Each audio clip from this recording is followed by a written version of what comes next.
Okay, back downstairs. I'm sure it's just the wind. I'm sure it'll still open. Let's go. Chop, chop. We're going to check the door. Okay, you tuck along the wooden creaky boards towards the door. Loveday, you creak down the stairs. You're once again in the dark now, Loveday, because Valentine's pointing the torch at the door. So I take it you're cautious coming down the stairs? Yeah, I'm so nervous. Something's... And that makes you at the back now, and I'm at the front.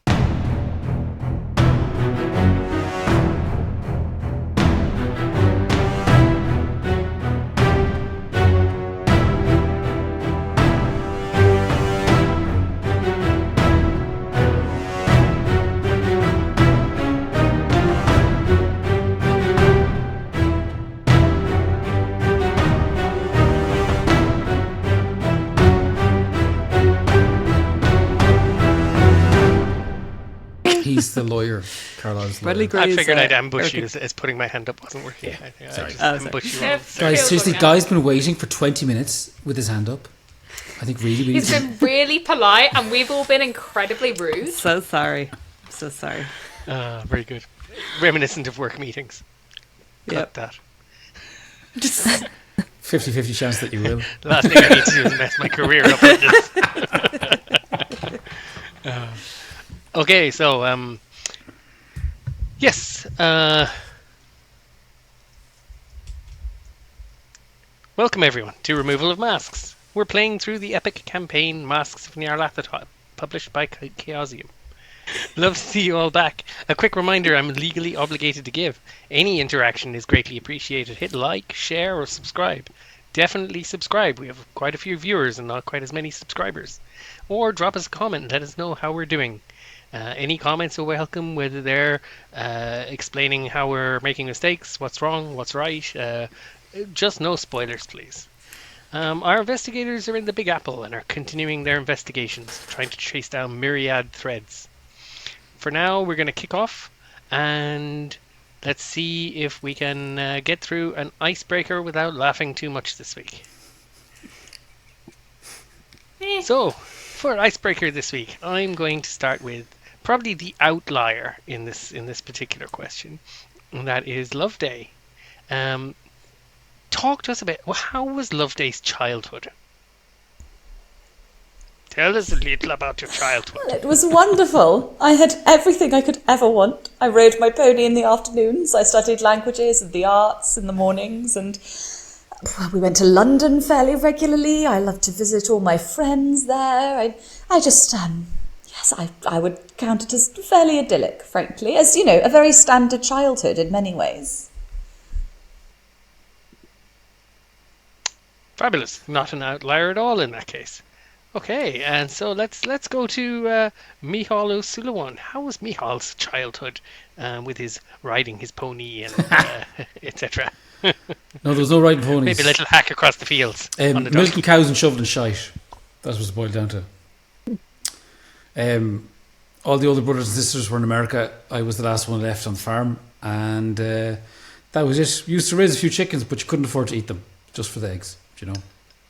So things weren't brilliant. Weren't brilliant. But then how? Like, did you come away going, oh my god, I gotta get away from this, or did you come away with a feeling of, well, do you know what? The old homestead wasn't so bad. It wasn't that bad, but I got out of it early enough. That sort of, you know, gave it some rose tinted glasses. Apprenticeship down in Dublin, working in a shop, and from there got into trouble, and now I'm here. We're in the collar.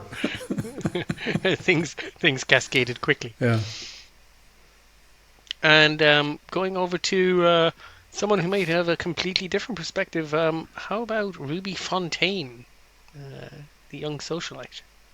Ruby's childhood was a little rough, I'd say. I think she used to enjoy spending time with her best friend and escaping from her home life and things like that. But I guess looking back now, she probably had it easier than some. But yeah, she doesn't really think much of her childhood. She just likes to focus on what's ahead more than anything. Okay. And Valentine Bow, how was childhood for Valentine? Childhood was not overly exciting. I mean, my mother died when I was 7, and then my father abandoned me at an orphanage in Lyon. But as orphanages go, it was actually pretty okay. The nuns weren't too bad. And yeah, at around 16, I ran away to Paris and started working there, and that is it. Not that exciting. Okay. And Florence, how about your childhood?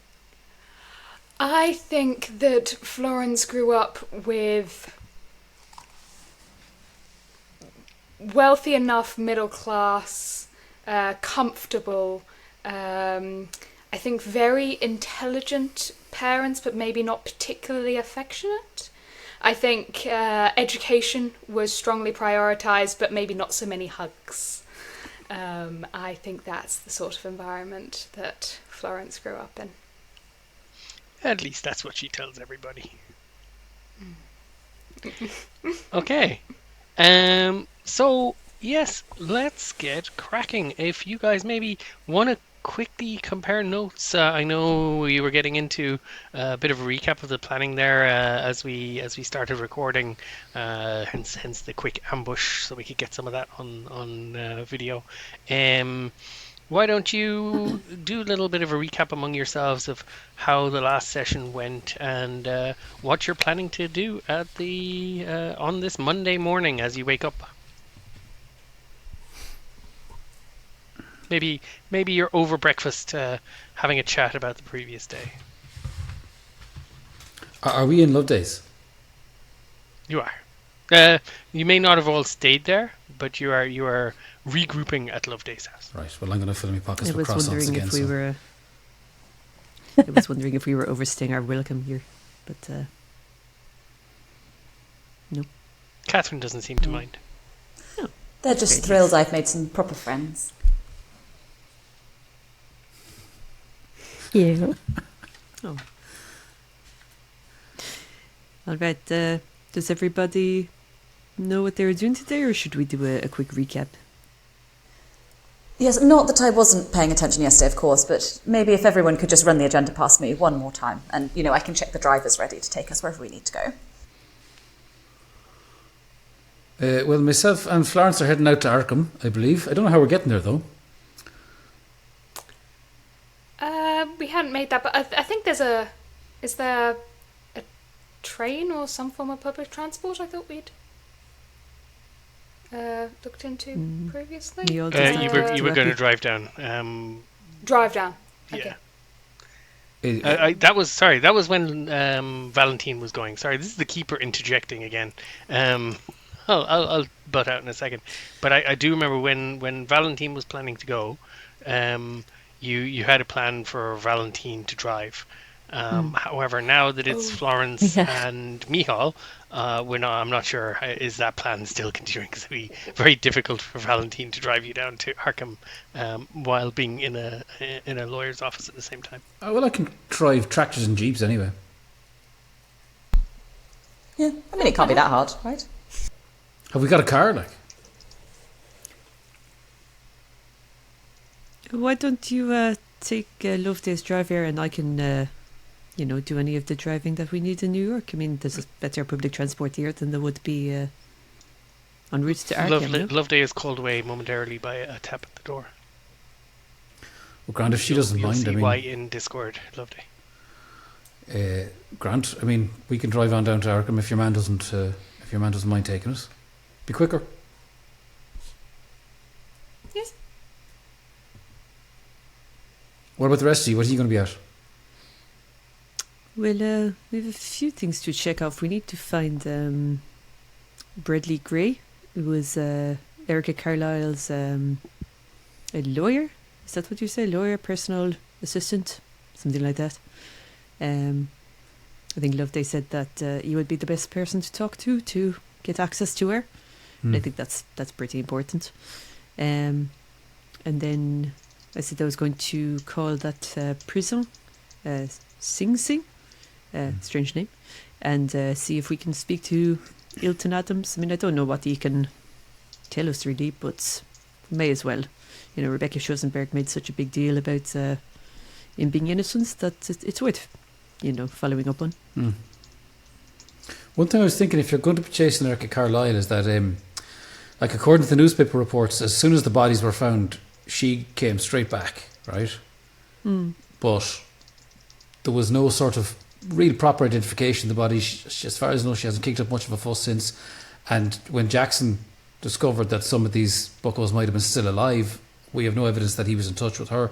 I guess what I'm getting at is she might not be 100% innocent in all this, Well, I mean, you said there was no identification, but how long were the bodies deceased before they were found? Well, I mean, I'm only going by what Jackson is saying, and Jackson is saying that he reckons some of them survived, and he reckoned there was no Caucasian bodies found among what was there, That was the detail, that if none of the bodies were Caucasian, then that points to the identification being completely out. I mean, you might be right, Valentine, but I have to assume Jackson did his homework. Like, all I'm saying is Erika might not be, spotless clean. If there's something going on here, she might as well put a knife in your back as want to hear about it, But she may have She's also been definitely- scared by something, and that's why she came running back. Well, you'll have to find out. It would be worth talking to her, trying to get some information, but I don't think we can really trust anyone in this particular case. No, and that's why it's important for us all to, keep our guns in working order. Loveday wanders back in from the front door. She has something in her hand. She's glancing down at it and looking a bit confused and glancing down at it again. But I don't know. Ellie, you tell us how Loveday is. Oh, what are we talking about in here? What have I missed? That we were just trying to figure out what to do with the day. We were hoping we could borrow the car. Yes, fine. I'm clearly just not listening at all. I'm just staring at this telegram in my hand.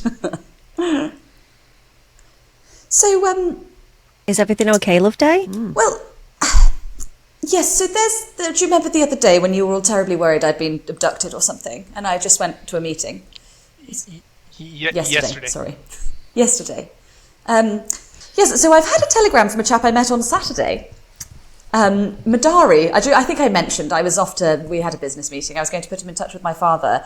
And I was going to send my father on his details, only I didn't have any of his details, so I've left my driver to sort all that out. And he hasn't told me that he's sent on any details. He hasn't come and given anything to me, the driver. And yet I've just had a telegram from my father to say he's met with this man this morning in London. That seems very peculiar. You're getting scammed. He's after your money. Maybe. Wouldn't be the first time. He's got a fella in London and a it fella was here, and they're Yeah. working you, and he's going to get your money if you're not careful. That's what that is. I mean, that does sound believable. And nothing more devious than just money? People do awful things for money. It's really quite dreadful. Well, Yeah, like weapons manufacturing. Like, sorry, no, that was a bit of a low blow? Bit of a dig. Bit of a dig. Bit of a personal blow. well, I of course would never say anything bad about anybody, Nick, so that's really quite dreadful. But well, not to worry. I'll give my father a call later and just sort of I'll try and understand what's happening. I'm sure it's nothing to worry about at all. Florence, Mick, you're quite welcome to the car. So, shall we finish breakfast and get going with what we're doing today? Shouldn't we talk to your driver? I feel like your driver might know information here before we send him off with Florence and We can ask him. Michal. You better send a telegram to your father saying that your man's a lunatic. Well, I don't want to jump to any conclusions. I did put him in touch with this fellow, so if he turns out to be a lunatic, I look a bit foolish. So maybe I'll just make a call and just, make a casual inquiry about how the meeting went this morning. And yes, let's see if we can get the driver in here, and I'll just ask him and we can set him up to take you two down to Arkham at the same time. Sounds good. So I'll just sort of ask someone to send the driver in when they can find him. Okay. Pretty quickly, the driver comes in. He's an Irish chap with a hat.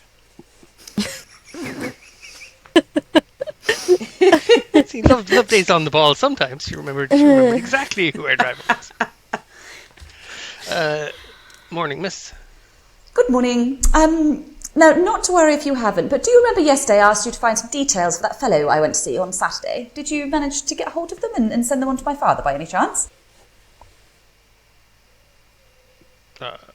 Apologies, miss. I don't remember you asking for anything like that, but I do remember where we went for sure. It was oh,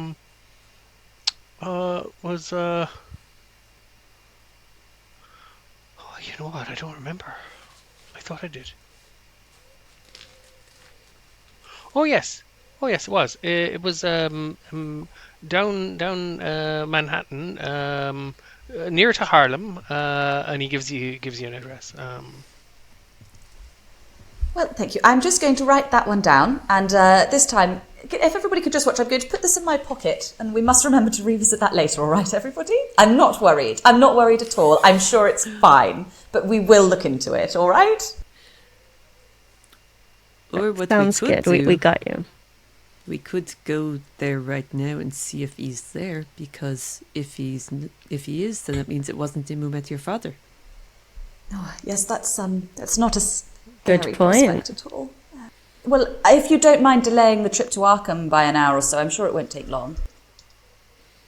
Which we don't all need to go down, do we? I mean, your love life is fascinating, but... Excuse me, sir. It's a terrible thing to say. Well, it is fascinating. Thank you. Yeah. But I'd like to get on with the investigation at hand as well, you know. I'm just a little concerned that perhaps three of us ladies walking into somebody who maybe isn't quite all that he seems, it might be a little risky. Well, I'm a priest, so I'm not sure how much of a difference I can make, but I'll try to help if you want. You have the power of Christ on your side. I'm only I'm an apprentice. Do you know what I mean? I'm like a little Padawan. A little anachronistic Padawan. Yeah. Bring Ruby, she'll shoot everybody. Be grand. She may shoot the wrong people. I don't currently have my gun on me though. Loveday, you might have to sort that out. Yes, all right. Well, I suppose if we've all got guns, then maybe we'll be all right. But tell you what, if anything happens to us, it's on you two. No pressure. Do be armed. And Dangerous. And wary. You don't know. Strange, unusual gentlemen. There's danger out there, so just be safe. And we'll see you later. I mean, I'm more concerned about Valentine's driving, so we'll see if we survive the trip, and then we'll go from That's there. incredibly rude. Just fun and games. Well, only miss, kidding. Am I alright to go? Because I think I'm supposed to be getting ready to take some people down to Massachusetts. Yeah, that's myself and Florence here. Oh. And he gives you a look, Mick, as if this is the first time he's heard you speak, and you know for sure it isn't, right? Oh, sure, yes, of course. Gives you a bit of a nudge. Come on out then. Whenever you're ready, I'll have the car ready outside. All right, my good man. We'll be out in a moment.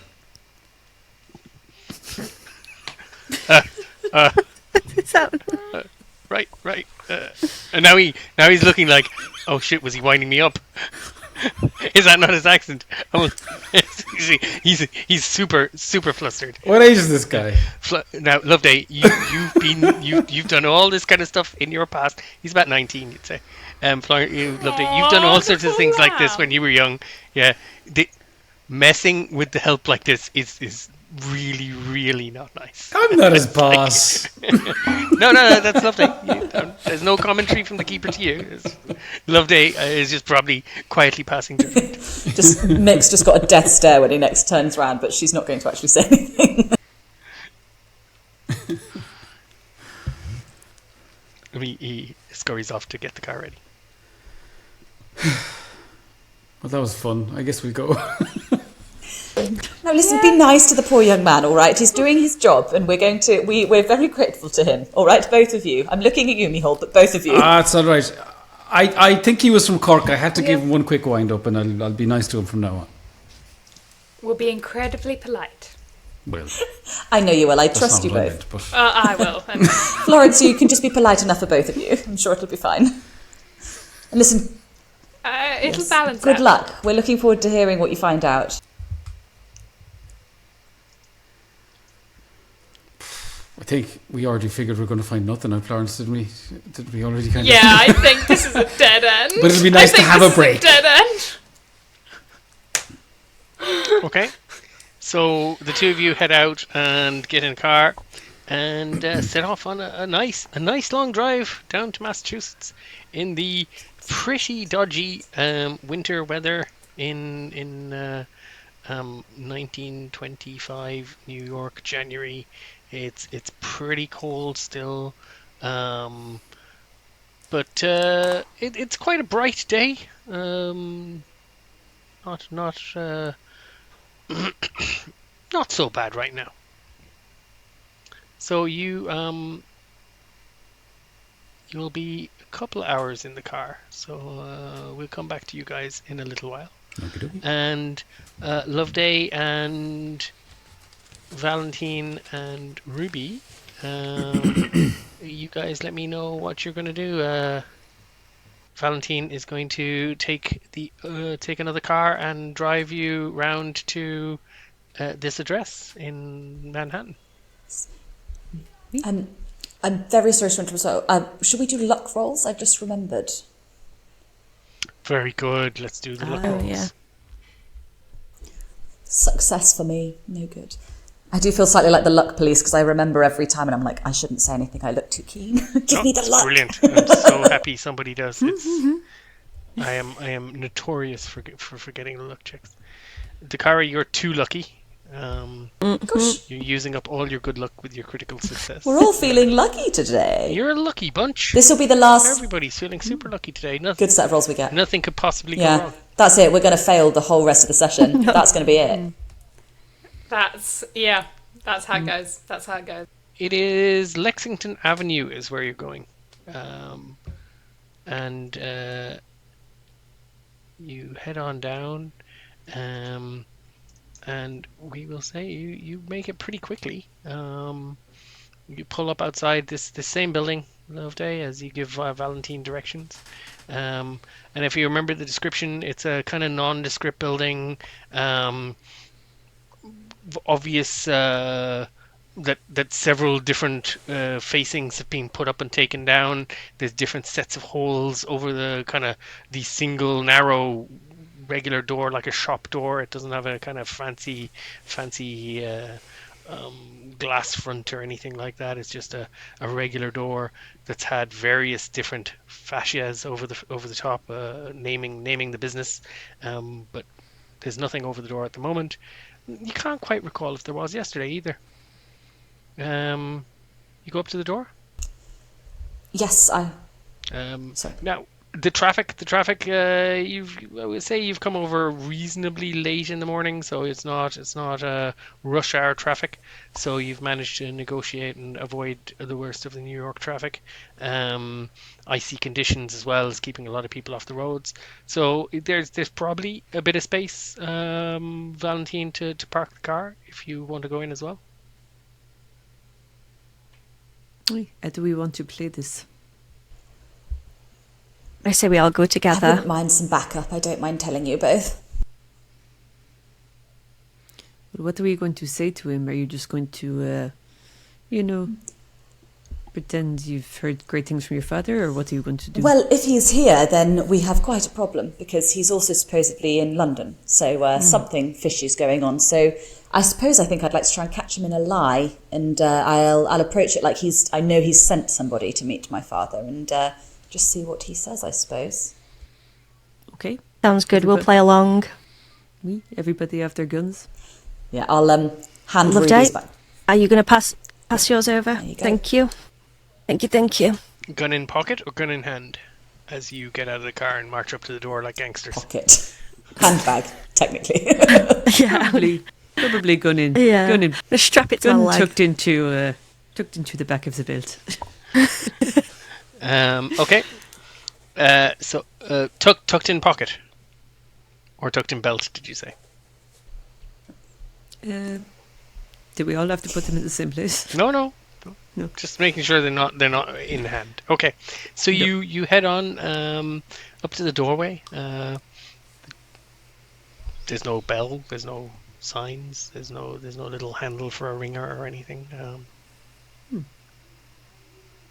We knock. Yes, there is a knocker on. Let's knock. I'll just give it a few sharp raps. Tack, tack, tack. Kind of hollow, echoing noise from inside. Tack, tack, tack. And the door just. Creaks Oh, I open hate a this. tiny bit. Oh, Loveday, you go first.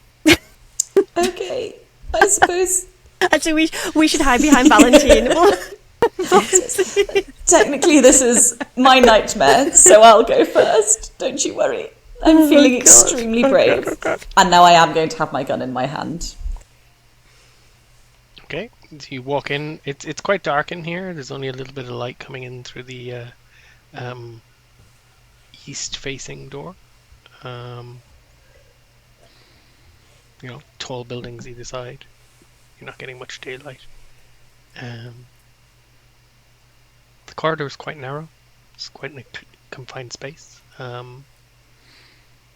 You don't remember it, Loveday, being quite this tight quarters, but maybe you were more relaxed just moseying along with the stranger.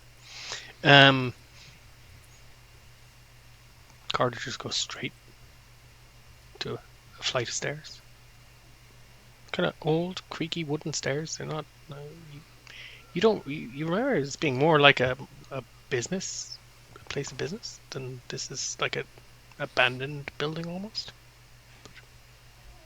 which direction do we go, Loveday? I think upstairs, I'll be honest, this is not at all what I remember. It's all feeling very hazy to me now. Oh no. Is this going to be like Florence? Now you take that back. Okay. No, I'm only joking. I'm sure it's fine. Let's just head on up. Maybe whoever's at the back, just keep an eye behind us and just keep your gun out. I'm sure it's all fine. It's all going to be fine. But It's Ruby at the back, right? I'll stay at With the your back. gun out, I'll Ruby? keep a lookout. No, my gun is not out, but it's ready to be drawn.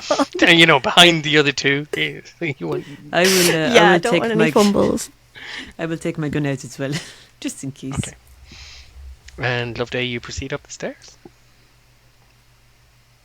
Do you look around for a light switch or anything, or are you going to continue up the stairs in the relative darkness? I think I'm spooked enough that it's not, my brain's just stopped functioning at all. So that's not Okay, even occurred so to me. just But walk yeah, on. if one of the other two wanted to stop, I would be like, oh, light, of course. So it is definitely kind of deep twilight at the best as you walk down this corridor. Okay, I think it is time that we look for a light switch. You look around for a light switch. There's a little, the American style flicky light switch. You just click up and down. Click, click, Bet the fuse is gone, hasn't it? nothing. Click, I knew it. flick, flick, flick, flick, flick, nothing. That's it. I think I have a torch in my bag. If that is of any use. I am, at this point, Very fairly handy. confident that something extremely weird is going on here. I assure you, this was a full place of business on Saturday. This was a large corridor. There was light. There were other people about. And just, in the spirit of not getting eaten by vampires, as so nearly happened in South America, I think maybe we should just leave, and I'll try and call my father and see what the hell's going on. We don't want to Maybe shout. We don't want to shout anyone. Anybody there? Nothing like that. No. No. I think Okay, that is okay. a bad idea. Yeah, I think we'd be able to hear them by now, I think, I'm just... Okay, I okay. don't want to get eaten. It's not nice. Okay. So we sure? Maybe we turn back. Oh no. And to be clear, it's not It was a creepy cowardice. music This is started. not cowardice. This is making a sensible decision, okay? Ladies, we're all in agreement. We've not been cowards here. We have been practical, and we're preserving our skins. That's okay. Okay, stop talking. We just leave. We just Behind you, Ruby, the door swings shut. shut. It's just the torchlight. Oh God. Valentine's torch now. Yeah, I just grab Valentine's arm to point towards the door that just closed on its own. Okay, back downstairs. I'm sure it's just the wind. I'm sure it'll still open. Let's go, chop, chop. We're going to check the door. Okay, you tuck along the wooden creaky boards towards the door. Loveday, you creak down the stairs. You're once again in the dark now, Loveday, because Valentine's pointing the torch at the door. So I take it you're cautious coming down the stairs. Yeah, I'm so nervous. Something's... And that makes you at the back now, and I'm at the front. Could I get a group luck check, please?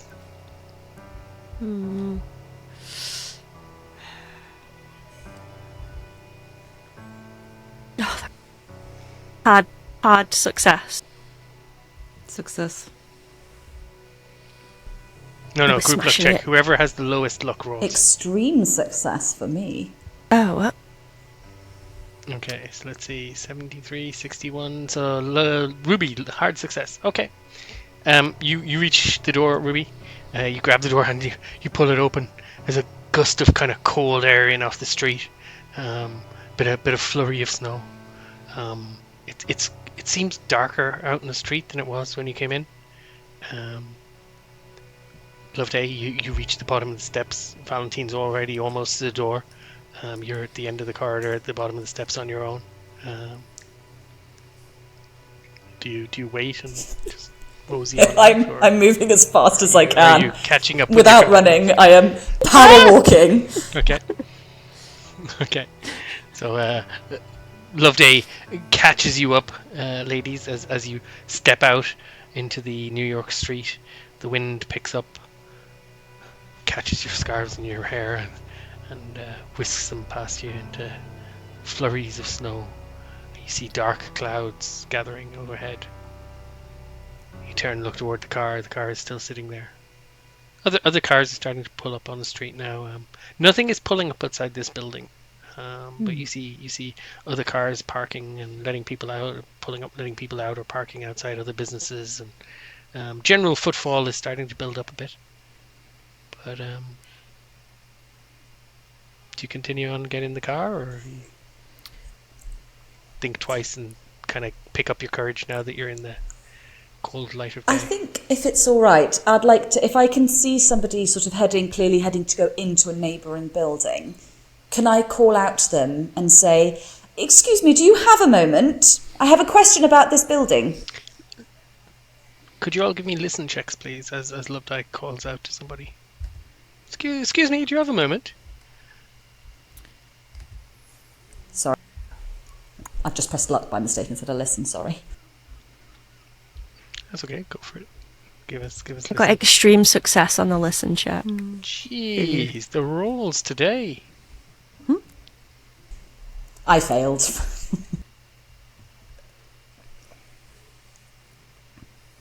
I failed.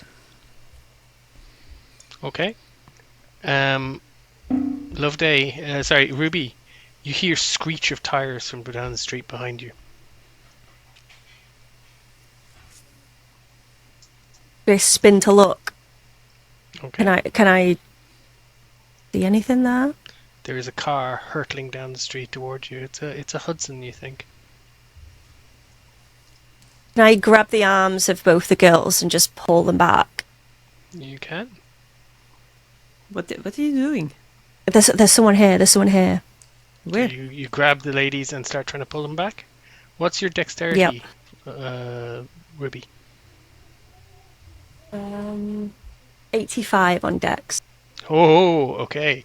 I'm going to give you a dodge check to try and help the other two out of the way or behind something or wherever you're... Are you pulling them back into the building or towards your I want car? them safe and out of the way. Yeah, towards the car, like Okay, trying back to pull them back just away toward your from the car. road. Yeah. Okay.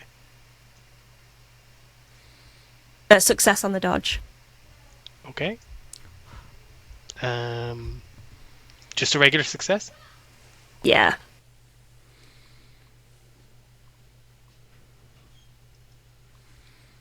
The music's freaking me out. I'm sorry. Stressing.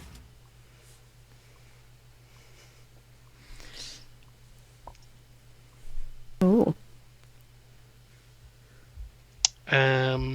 Okay, so that is a with the penalty dice.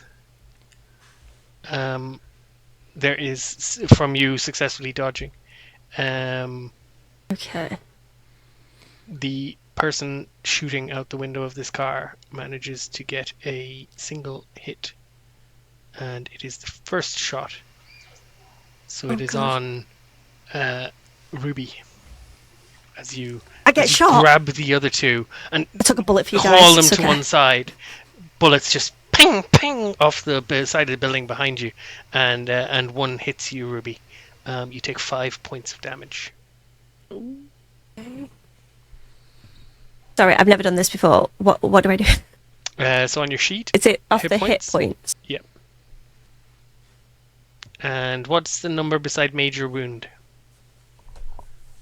Oh, 6 it says on. Oh, major. okay. So you do not take a major wound. You take 5 points hit points, which puts you on 7 hit points right now. And the car screeches off down the street. Could you all give me perception checks, please?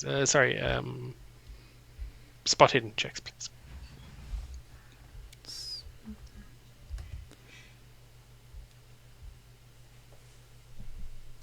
Art success? Okay. Regular success for me. Regular for me too. Okay, those of you who got regular success, you see Colum, the Irish guy who was one of the cultists, firing a gun out of the window of the car. Valentine, you also see that the driver is the other cultist who you guys had arrested as the car screams off down the street. Son of a bitch. Wait, who is that? Who was it? It was the two cultists, the ones who killed Jackson. How are they out of prison? Ruby, you're not quite down on the ground at this stage, but I don't know. I don't think you've ever been shot before. This is a fascinating new experience for you. You might be a little less interested in who was shooting at me, more interested in, oh my God, get me to the ambulance, get me to hospital. My God, Ruby! Quick, we have to get to the hospital. Get her into the car, quick! My God, Ruby, I can't believe you took a bullet for us. Get into the car, quick! Valentine, come on, drive! Okay, Loveday, calm down. Put pressure on her wound, shot? okay? Where was I shot? We say it was the right shoulder. Right shoulder. Okay. Okay. Put pressure on the wound, Loveday. Get into the back with I am, my God, can you believe that policeman just let them go and they're just out shooting people and cutting people up? My God, quick, drive, quickly! Loveday, do you have first aid? I think I do.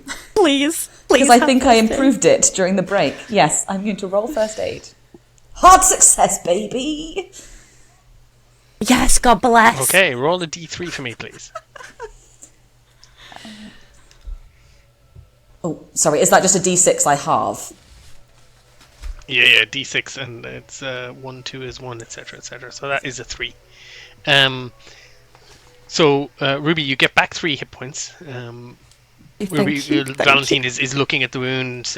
It's gone straight through. If I put some pressure on it, and you think you could actually wrap it up and bandage it, Loveday, and it may not even need a hospital visit. But that's up to you. Rotten country won't let me carry vodka around, so I can't get the damn thing clean. So look, hospital first. Surely they won't attack us in a hospital, and then we can worry about whatever the hell just happened later. But this is my best friend, and she has been shot because of me. We are going to a hospital right now.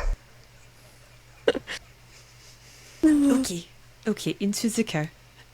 Okay, nice and steady, calm and easy driving, Valentine, or are we pedal to the metal time? Given that Loveday seems to think Ruby's bleeding out back there. Given that there are crazy people shooting at us, I think pedal to the metal is okay. Probably for the best. Could you give me a drive auto check, please? Please, It no is fumbles. Quite icy conditions. Uh, Not exactly ideal driving. Critical success. Okay. Critical Um, bless, see, Valentine. you do not get stopped or caught for speeding. You manage to just be going the optimum speed anytime you pass an intersection or lights or a police cruiser. But other than that, you are squealing tires around corners, drifting a car utterly not designed for drifting. Valentine has been doing the practicing for Le Mans, I believe. And This is nothing. this thing handles like a pig, but you're doing fine. That is a 1 on Drive Auto. Make sure that skill is ticked. Okay, Oh. and you shoot off and get to the hospital. There'll be a little bit of a wait. Ruby will be examined, and we'll come back to you in a while. While Ruby's being examined, Valentine and Loveday, are you waiting anxiously and keeping an eye and looking after solicitously looking after Loveday, Ruby, or are you doing anything else like making phone calls or etc.? I feel like we should step to the side and have a little chat. Yes, Lovely. with Ruby still in view, Me. I'm keeping an eye on her. Of course, of Okay. course. So you guys go outside, and so we'll have your little chat, and then we'll jump scene. How did the cultists know where we were? We didn't tell anyone where we were going, did we? We didn't really know until we got there. No. I couldn't remember. No, and we had just stepped outside, and like they wouldn't know that I was driving the car. The car does not belong to me. How did they pull up at the exact right time and open fire? And, well, I suppose the one thing we do now know for certain is that we cannot trust Robson, the police commissioner. They should be locked up in jail, those two. They killed Jackson. We saw them kill Jackson. And here they are just driving around shooting at people willy-nilly. So the question is, who are they doing it for?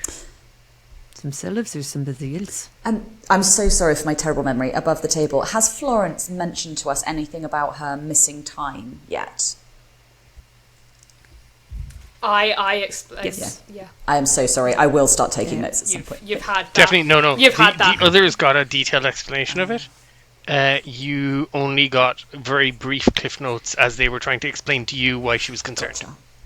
Okay. I just worry. My memory is so hazy. I can barely remember what Mdari looks like. I'm not sure I'd have even known if it was him if he'd come to the door. And it makes me awfully nervous that Florence told you all about her losing some time and meeting people she doesn't remember. This couldn't be connected, could it? It's a different country. It's a whole different problem. I mean, I'm sure it's nothing to do with that, is it? Well, I mean, it's a different country, but at the same time, somebody has met your father in England who was connected Yes, to I this. wonder if they'd let me make a phone call from the desk, perhaps. I know it's the UK, so they might not. Would you stay and keep an eye on Ruby, and I might go see if I can rustle up an international telephone call from somewhere? Of course. Perfect. So you go to the hospital main desk. Yeah. And just sort of start asking around, seeing if anyone will let me make a phone call. I will flash cash if I must. Morning, love. Oh, good. That's very much the wrong accent. Good morning. Listen, I'm so sorry to ask, and I understand this will be expensive. I very urgently need to make a phone call to England. I think my father might be in some trouble. Is there any way I could pay for the use of the hospital's line? You want to make a trunk call? Yes, I'm sure I do. I don't know now. I don't think I could sign off on that, miss. Could I perhaps, and I don't mean this in a negative way, could I perhaps speak to your manager or someone who could perhaps sign off on a call like this? He's looking you up and down, and he's listening to your accent. And give me a credit rating check, please, Loveday. Hard success. Okay. You are given you're put into contact with the hospital manager, or a senior manager, someone senior management in the hospital, and probably one of the directors, and probably your family name gets thrown around at some point, and someone trots down to have a chat. And your godparents probably have made an endowment at some stage, and etc., etc. He's a yes. I suppose you can make a call. I'll bring you up to my office. And he brings you up to his office. Meanwhile, Valentine is down, keeping an eye on Ruby as you go wandering off around the hospital. And he brings you and leaves you in his office. Just operator and ask for a trunk call. You know how the phone works, I assume. A lady such as yourself. And he steps outside. Yes, thank you so much. I can't tell you how grateful I am. And I'll pick up the phone and try to call Belgravia. I'm calling Daddy.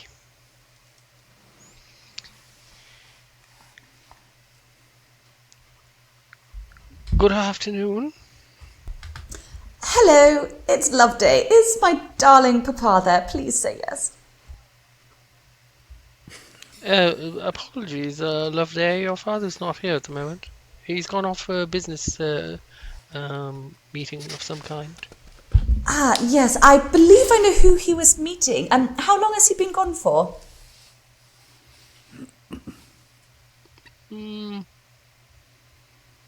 About 5 hours now. Did anybody go with him? Well, no. He was meeting the gentleman that called by yesterday. The gentleman that called by yesterday. Oh, wonderful. What did this gentleman look like, out of interest? Oh, he was do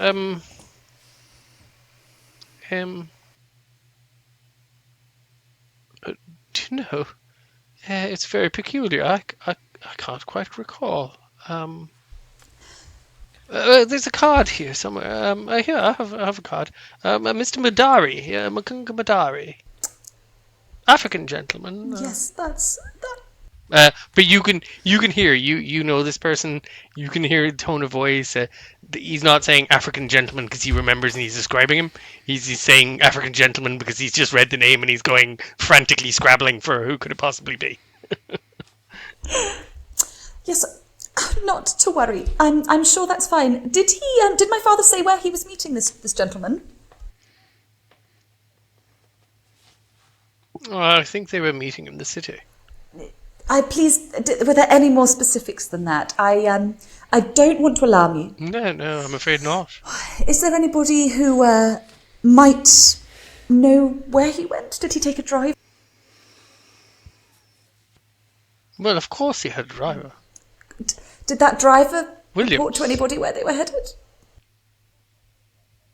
Why would Williams tell anybody where your father's going, Loveday? I mean, I suppose if Williams... I'm sure Williams is still sitting in the car park waiting. Well, if Williams is with him, I'm sure he's fine.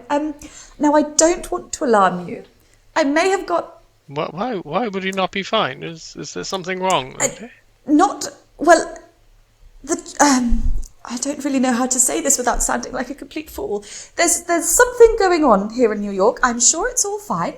I am just a little concerned that I might have dragged Daddy into something that I didn't intend to. And Ruby has just been shot, but I'm sure Daddy's fine. This isn't like the thing with the Irish people, is it? No, I would never. You know me, I would never. All the same... But and he doesn't say anything. You hear the little stammer stutter, and then he doesn't say anything. But you absolutely did. But he doesn't say that. He says, "But you." Of course. No, listen. This one is actually not our fault. Someone is out to get us. I don't want to give you all the details because I don't want to drag you into it in case this is something really bad, which it seems like it might actually. Excuse me, someone is out to get your father. Possibly. Do you think you could maybe send somebody to find where he's gone? I'll make some calls. Don't worry, Loveday. I'll make some calls. It'll Thank be you. okay. And if you could just phone me back. I'm staying with my aunt and uncle. I'm sorry, I have to go, Loveday. I was left holding the phone like. Talk to the ditzy daughter, or solve the problem. You are familiar with emergency situation, Loveday. This is nobody is getting civility until the problem is solved.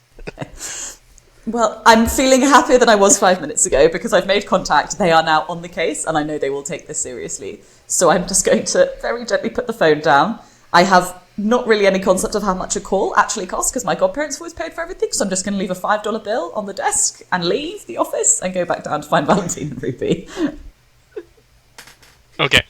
And meanwhile, halfway to Massachusetts, Florence, this is quite pleasant. You're being driven. The views are quite nice. The sky is darkening a little, but yes, it's quite nice. And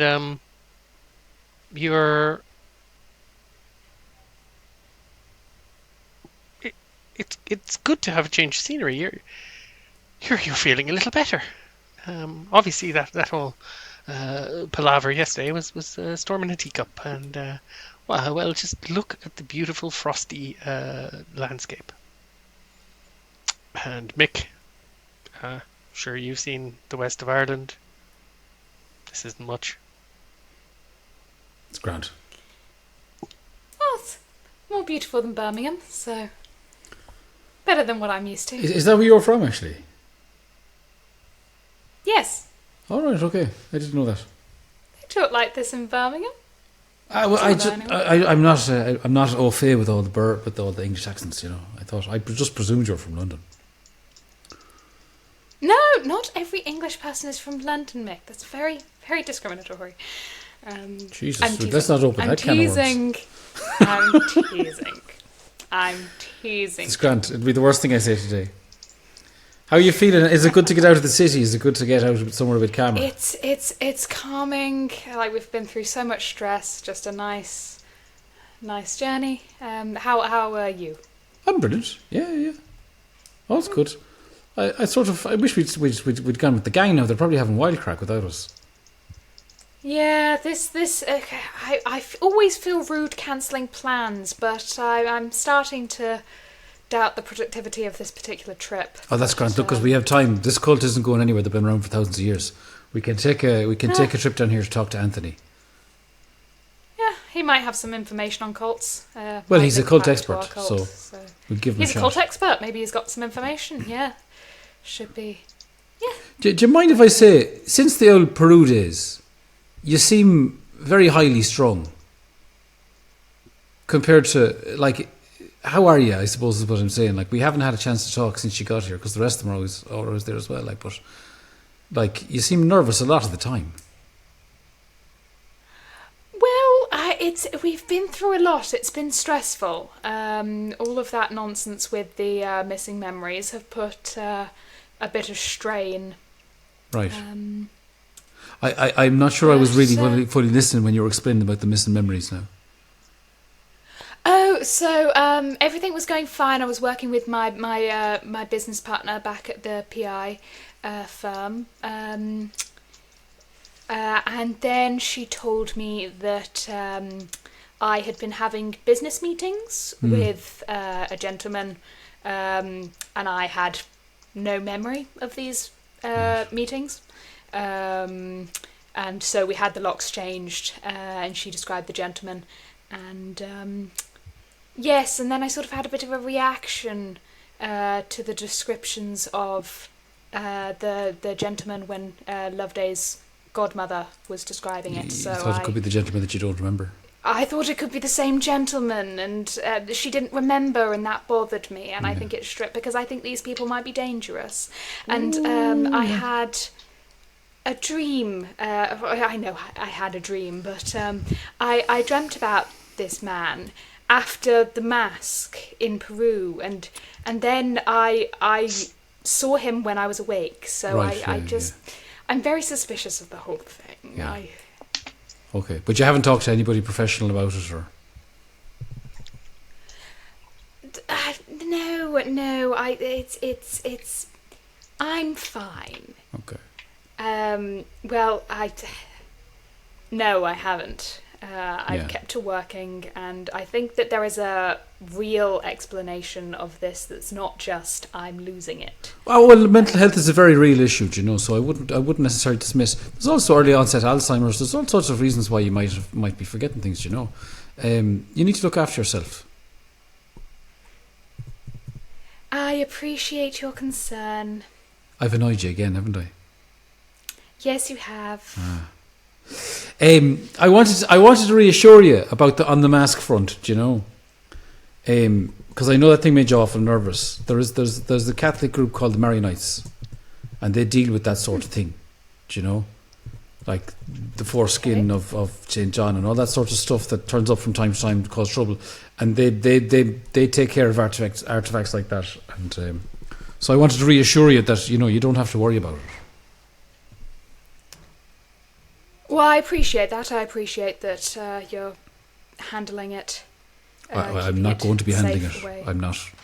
They'll be handling it. Well, it will be taken care of, not handled. So, but I appreciate that you have escalated that to these people who seem to know what they're doing.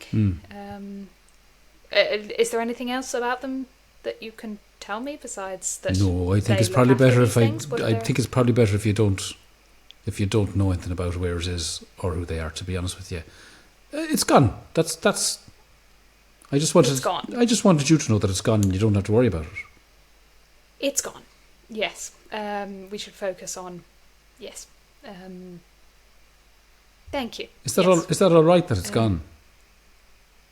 It should be gone. It freaked me out. I didn't like it, so I'm glad that it's gone. Yes. That is what I would rather. Okay. Well, now you're looking at me funny. What are you thinking? You're looking at me funny. Well, how honest do you want me to be? Because I annoyed you the last time I was honest. Well, be honest. I'll be honest. I wanted to see how you reacted when I told you it was gone. I wanted to see if you sprouted fangs and turned into a vampire, or what happened.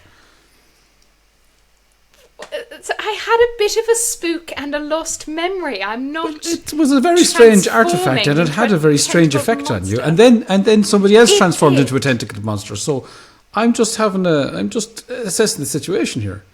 Is the driver listening to us, by the way? The car doesn't have a soundproof compartment or anything. It has a little sliding pane of glass, but it's not. I thought we would be talking to the driver, and then now we're really not. We're having a really weird conversation with each other. I was, yeah.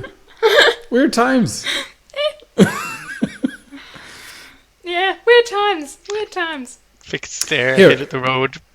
Listen, here's the thing. I have a friend, right? And I wondered if you might feel safer. What's he doing? Writing a letter of resignation in his head. That's fine. Carry on. These people are weird. I don't like them. I have a friend, Florence, right? And I wondered if you might feel safer if she came along with us. She's a sort of a trained bodyguard. She's killed more men than I've met with her bare hands. And she's very reliable. And I wondered if you'd feel safer if she was around, I mean, I do feel perfectly capable of looking after myself. I'm well trained in firearms. I've been looking after myself for years. And we're all connected on this case by our shared history. If you wanted an extra gun around, that wouldn't hurt. But there is something about this group of people that we all have a history and that we all trust each other. So the notion of bringing in someone who we don't know... But I would trust your recommendation on someone, but I would certainly like to meet her. Okay, well that was a lot of words that seemed to average out to no, so I'm going to take that as a no for now, and we'll see how we get on. Bring it up with the others. Let's bring it to a vote at least. No, but my take on it would be no. Okay.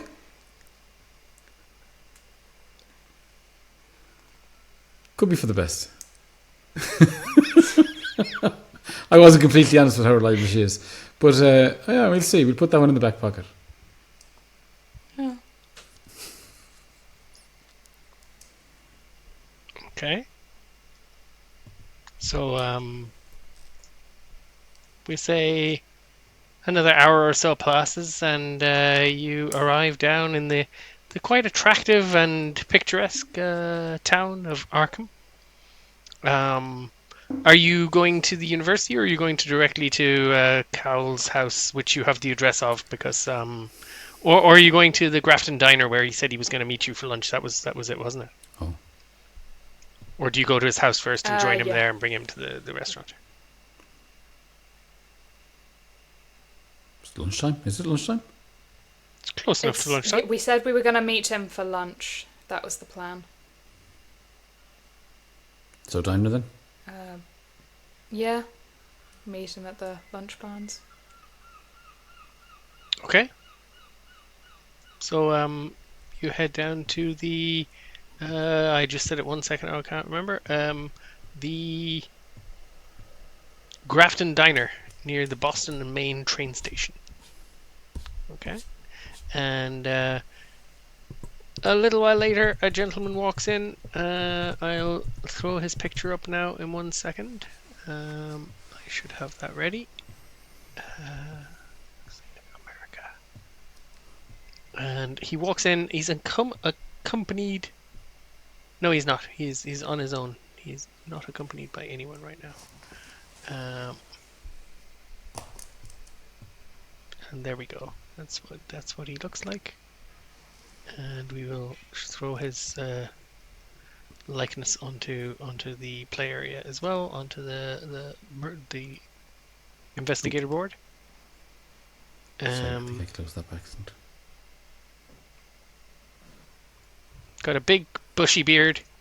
He's got a bit of a broad smile.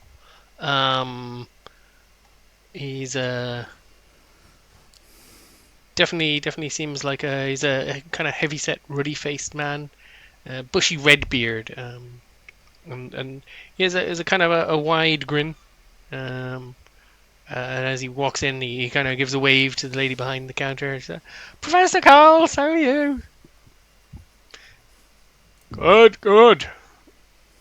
He looks around, and he turns his head quizzically and looks at you two, and you can see him kind of trying to decide by looking at you if you're obviously the ones who don't fit, but whether you're the right strangers or not, you're not sure. So he's. And he slowly starts walking over to the table you've taken. Hello, Professor Cowles. I'm Florence Harper. We spoke on the phone? Yes, Cowles. But yes, that's me. Hello, Cowles. Oh, please do take a seat. Thank you. I won't mind if This joining. is my And associate, Mick. he slides his bulk in along the side of the diner table into the bench. He kind of takes up most of the bench for two. Not because he's particularly big, but just because he kind of spreads himself out. He looks up, gives a little nod, and the lady behind the counter trots out. Mavis? Right, Mr. Cowles? Jeez, I'm not even going to try a Boston accent. So she comes out, she puts a little menu down.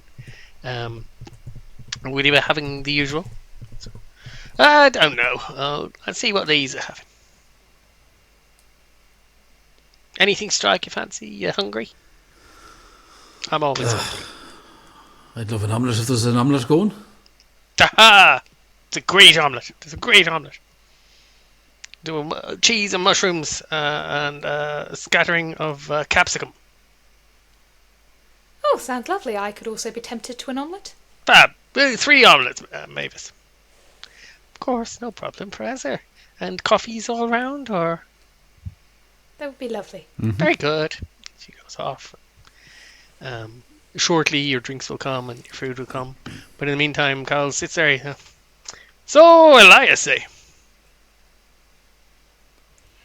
Yes, Jackson Elias was an associate of ours, and unfortunately, recently he has passed away. He was murdered, in fact, and I heard. we believe that he was interested in your work before he passed, and that you may have some information that might help us. We're hoping to talk to you about your knowledge of cults. Cults now. Anything in particular you're thinking? There was a particular cult that we have been following information on, the cult of the bloody tongue, with links to Nigeria and Egypt. Nigeria and Egypt, is it? That I have to say, and he kind of is looking down. He sees eyes moving, and he's. I think it's a new one on me. Bloody tongue. Now.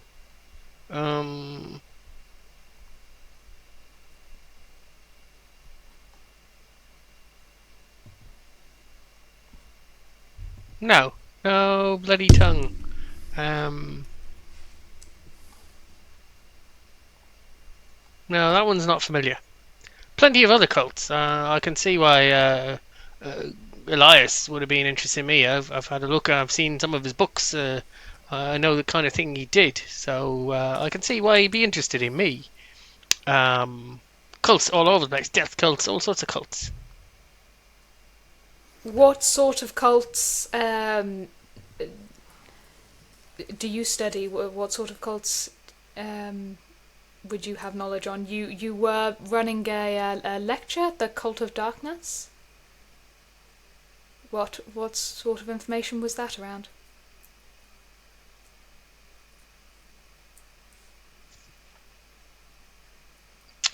So, I'm pretty busy. And I tend to give these talks and lectures and expect people to come to them. If people come to them, they get to hear what's my research, and then I move on to the next thing. And I'm. We respect that. This was a lecture that we only have a flyer for. That we believe that Jackson was attending or attended. If there is Mick. Yeah, I'm sorry. I'm the reason we're being cagey. The reason we're being cagey, Mr. Cowles. We're well aware of what your expertise is in. It is in Polynesian cults, and we know what the lecture was about. The reason we're being cagey is because we don't know whether he can trust you or not. The fact of the matter is there are some cultists currently very active in New York City. They're very violent. We're trying to find out what's going on, and we're hoping you might be able to help us. But we didn't know walking in the door here whether or not you were a person we could trust. So you'll have to forgive us if we seemed a little cagey there, you know. You've been very frank with me. Being cagey didn't seem to be working with you. Mick, would you cagey means cagey. Would you be thinking you're being persuasive here, or a bit of fast talk, or charming, or? No, I think I was just trying to pull him out of the. He seemed like he was deciding certain things about us that I'm. Know that we do know what the contents of his lecture is. The in character, the role play element of it is super, and definitely you're making traction there. But you give it a little bit of a charm check. Could I have checked my? Yeah, I was about to say I'm very charming. I could try to be charming, but that was not very good charm role playing. Florence would like to try to charm him in a way that Morven is maybe less good at the role playing of the charm. And meanwhile, Bob is doing the I'm very charming in roleplay, Oh. and Well, I he failed rolled the dice. anyway, so. Okay. Oh, I got a hard success. There you go. Hard There you success go. on the charm. There we go. He just likes priests. Oh, he gives Yeah, a booming some people laugh. Okay. Right. I collect stories and tales about this kind of thing. I've been out and about, and I get in among the cults sometimes. I've some strange beliefs, and that's why the university, they're a bit funny with me sometimes. I go on tour with lectures more than I do at home. I'm very cockney all of a sudden, and but I do have a very open mind. So when I tell you some of the things I'm going to tell you, it's up to you how much you oh, here's the food. And immediately you see he's quite used to this. He switched immediately into a more open and louder voice, and less of a he'd constrained his normally booming voice a little, and he was getting into exposition. And then the food arrives, and he lets the lady put down the plates, and he starts eating, and he waits for her to clear away and move away before he starts in again into the. It's almost like a little bit of a lecturing tone. My lecture was about the Australian death cult of the sand bat. Definitely existed once long ago, but yes, I did some reading in Arthur McWhirr's diary and other sources, and yeah, there's parallels between Tales of the Sand Bat and that of the crazed old great god Cthulhu, and even some of the crazier things like Sothoth and Yog Sothoth, and other quite terrifying tales. Definitely connections all over the world. The African death cults, the kind of stuff that Elias wrote about, the South American stuff, you find connections everywhere, commonalities, links, things that bring these together. And it's never more apparent and impactful to you than when you're getting told these legends firsthand from an Aboriginal out in the outback, right there beside the great red rocks of Australia, with the sun baking down on you, and the whole world seeming to shimmer. Every cave looks like a dark hole into an abyss. The rocks, as you put your hand on them, could actually be in an infernal hell. And then these tales of the bat cult, and great winged creatures, and even vampires and the like. They become much more real and immediate and actual. Can I ask you, like, when did you see Jackson most recently? This lecture that he was at of yours. Well, I've never met the chap. You didn't meet him at one of his lectures? One of your lectures? No, I was told by was it you, Miss, that I was talking to on the phone? Yes, that he had planned to attend one of your lectures that we found on his possession. Yeah, and he may very well, a flyer. but he definitely didn't come up to talk to me, or we never had a meeting or conversation. And much to my regret, I'd have loved to meet him. Just the kind of chap I'd really get on with, I think.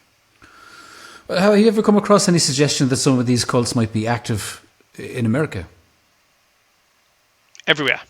Oh, I think they're active everywhere. Well, everywhere's a bit dramatic.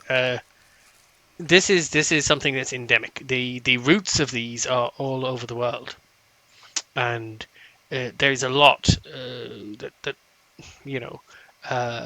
you have to look out for and think about when you're dealing with these kind of tales, because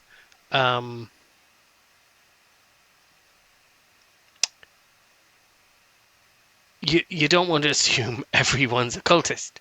You don't want to assume everyone's involved. That way lies delusions and paranoia and madness. But at the same time, there are certainly people in every culture, in every walk of life, in every city. There are people who are obsessed with this kind of thing and trying to bring back some of these old practices. Magic is real, and there are those who want to use magic to further their own ends. Well, I mean, I'll be straight with you. We've seen things that we wouldn't have credited before we came into contact with this kind of thing. I think it's fair to say we're very aware that magic is real. Yeah, very much on that boat right now. So what if we were to tell you that we're trying to find out about a cult that we believe originated in Egypt, went down to Kenya, to Nairobi, and that from there possibly has infiltrated the UK, or certainly maybe New York, and that they're responsible for a series of murders going on at the moment, including the murder of Jackson Elias, excuse me.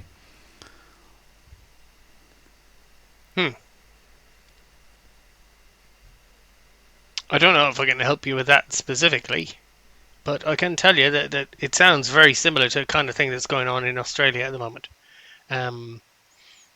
I'll give you the summary of my, and he gets out a pen and starts noting this down as he says, this is what I talked about in my presentation.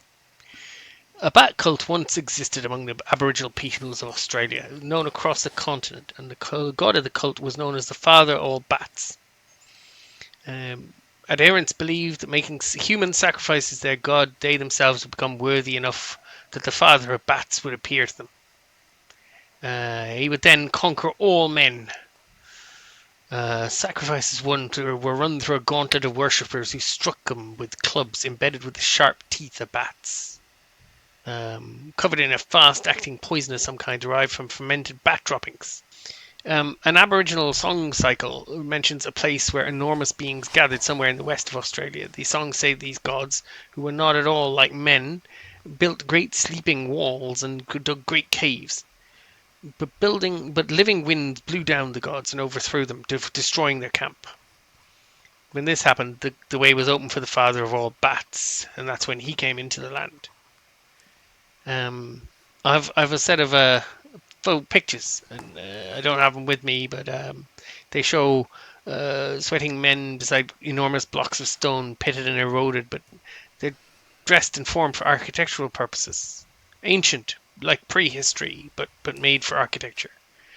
Dim carvings seem to decorate some of them.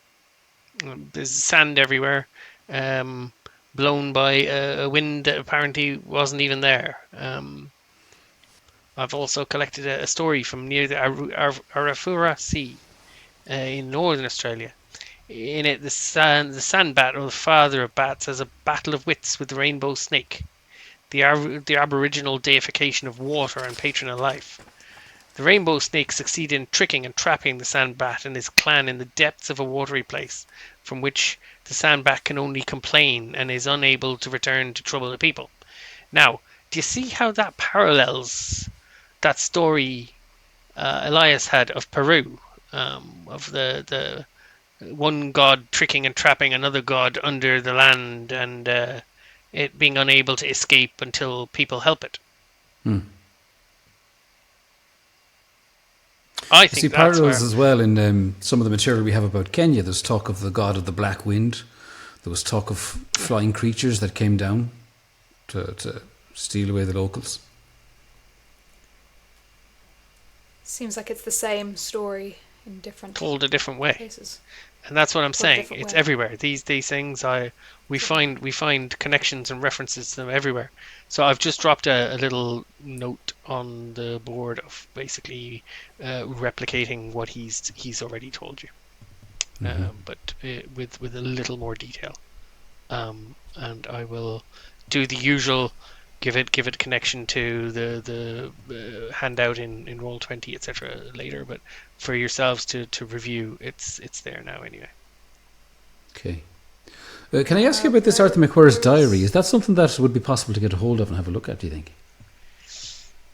Yeah, I wouldn't mind. But you'd need to go to Oz. You need to talk to David Dodge. He's a good chap, friend of mine. And he's because Robert Mackenzie got me the diary through the Macquarie estate. But yeah, David Dodge is my factor back home, and he'd be able to I'll give you a letter of introduction. He's looking after the Cowles at my house, and he could get you into my library, let you read through my books, anything else you need. And there's no other copies of it knocking around, no? No, it's a one-off handwritten manuscript. It's not published. Right. Well, I mean, I'll be honest, I don't see us going all the way to Australia to read the diary. That's a shame now. Totally. Is there aren't any copies or anything? No. No. Tell me this, Anthony, now, if you were in our position and you were trying to find out more about these cultists that had done your friend in, what would you be doing?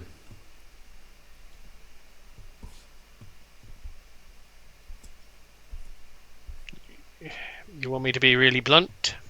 Yeah, go for it. If I was 25 years younger and I didn't have a daughter who's coming in right now, probably looking for me, but I'd be all gung ho and running around Bolshe. But these days, with family and someone to take care of, and with someone who's taking care of me and won't let me get away with eating too much fat, even, I have a more healthy respect for my own life, and I would probably be staying well away from it and putting my head back under the sand, as it were. Well, that's not super helpful. But to say if you were us and you weren't putting your head under the sand, like, how would you go about finding out more about these particular people? Find the connections. There's money. There's big business. Somebody's got money and somebody's involved. Someone's funding what they're doing. Either someone's trading and making money out of it and using that to fund the cult, or somebody's taking advantage of the cult and making money out of them, and so happy to cover up what they're doing, or both. But one way or another, there's money involved, and usually people in power, more people seeking more power. Have you ever heard of the Carlyles? A very, very attractive young woman comes over to the table, looking a little irked. 4-egg omelette, Dad. They wanted to see what the omelette was like, so I had to oblige and have one as well. It was delicious, as always. I have one every day, you know that. And every day we talk about the fact that you should be having a small omelette, Dad. Lovely to meet you both. My father will sit and talk with you all day. He does have papers to write, and he does have work to do. He is actually a working professor, although he pretends he's not.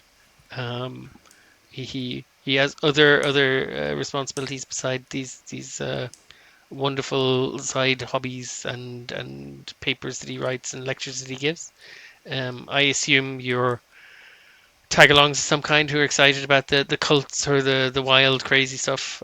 You're probably not here about the regular anthropology that he writes about. Sorry, I don't mean to be dismissive, but dismissed away. But we're very interested in your father's work, and we've come a long way today to see him. We would appreciate just a little more of his time if he's willing to give it. Yes, I'm happy to talk. Happy to talk a bit more. Have a seat, Eva. She looks at him. She looks at you guys. Would you like an come omelette on, or something? Shove Eva? over. She nudges him and he moves over and she waves and the woman behind the counter just starts preparing something to bring out to her. Go on. You have more questions. Well, I was going to ask if you've ever heard of the Carlyles, just on the subject of money. Carlyle expedition, eh? Yeah. Carlyle, the big name. Went off to Egypt, got himself killed somewhere in darkest Africa, yeah? All beaten and torn apart and murdered in wild aboriginal ways. So they say, so they say. Sounds familiar. Why does that sound familiar? Well, that's pretty much what I just described happened in Australia, isn't it? Actually, I was going to ask you about that because you said that it reminded you of something that was going on in Australia at the moment, but you didn't mention any murders that were going on right now. You mentioned a cult that had been gone for a long recently. time. Let me just bring up the handout. He got a tale from the Arafura Sea. Yeah, he has photos and slides from a modern day, reasonably modern archaeological dig, where there's enormous blocks of stone, very ancient, but obviously formed for architectural purpose, with carvings on them. And he says that the discoverer Arthur McWhirr kept a diary in which he recorded several attacks on the party by Aboriginals. McWhirr reportedly records deaths of the victims from hundreds of small punctures reminiscent of the earlier bat cult. Right. So I had misunderstood. So that's actually quite a recent thing. Is this? McWhirr, whose diary he has, is not quite a contemporary. He's like the previous generation of scholar. And where did McWhirr end up, or what happened to him in the end? Not sure. He passed away. Probably went the way of most of explorers. He either died poor and lonely in bed, or died disappeared on an expedition. One or the other. That's the way they usually go. I could look into it for you and find out if you want. That'd be brilliant. Yeah, I'd love to know. I mean, if these things are connected. Here's a question now from an anthropological I'll send a letter back point of view. home and I'll get Well, did you read the whole diary? Dodge to look in. Have I read the whole diary? Yeah, I have. Yeah. So he doesn't say, "Oh God, I'm dying" at some point. No. It's more his working diary. Oh, fair. Here's a question now from an anthropological point of view. You were telling the story there about the old father of bats having a battle with the rainbow snake, and how there's sort of common links in a lot of cultures about this sort of dark-winged creature being beaten by another force and being trapped underground. The older gods and the newer gods and the great gods and always having some kind of jockeying for power. You mentioned some sort of Cthulhu Yasarath. What was that now? Oh, Cthulhu. Cthulhu is that would be one of the lesser. So definitely a great god, but lesser than some of the outer beings. It's hard.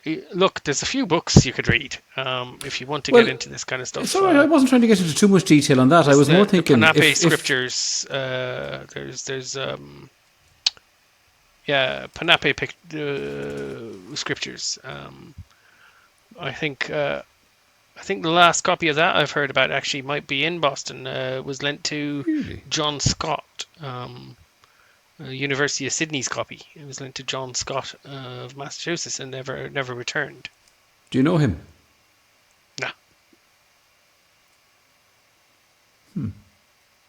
But I suppose my question, we might look into that now, but my question was actually, if you have this father of all bats fella that's popping up everywhere and getting imprisoned in everybody's stories, who's this rainbow snake? Because I haven't heard any mention of any parallel in the other stories or the other cults. The rainbow snake would be is the Aboriginal deification of water, patron of life. He's one of those archetype trickster gods. And Elias said in his book that in Peru it was a trickster god that trapped the god that fell to earth under a pyramid.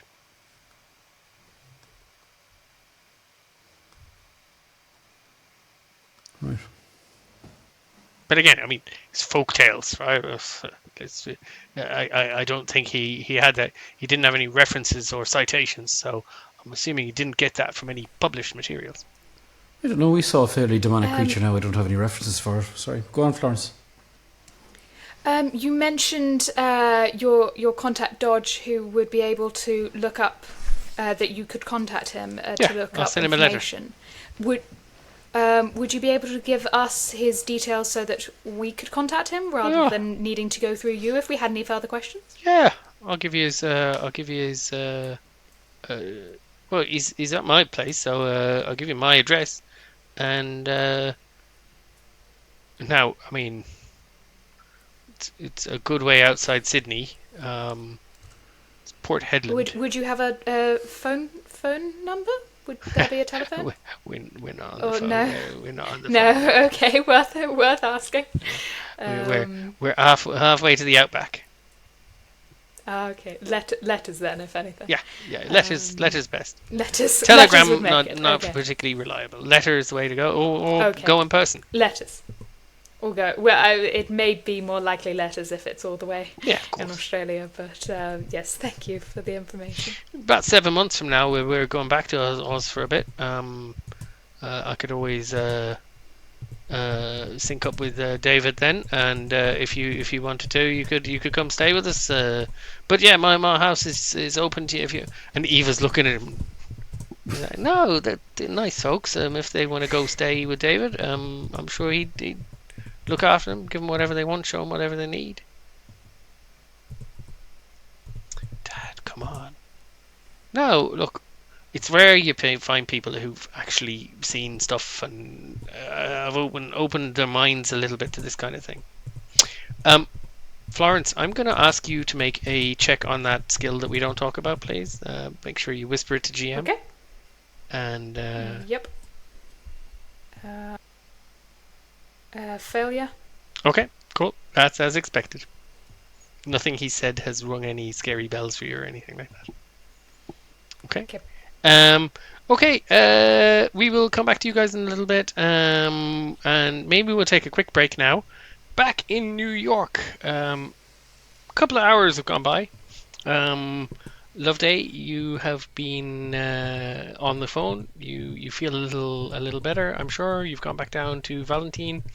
The two of you kind of sat down and waited and put your heads together a little more. And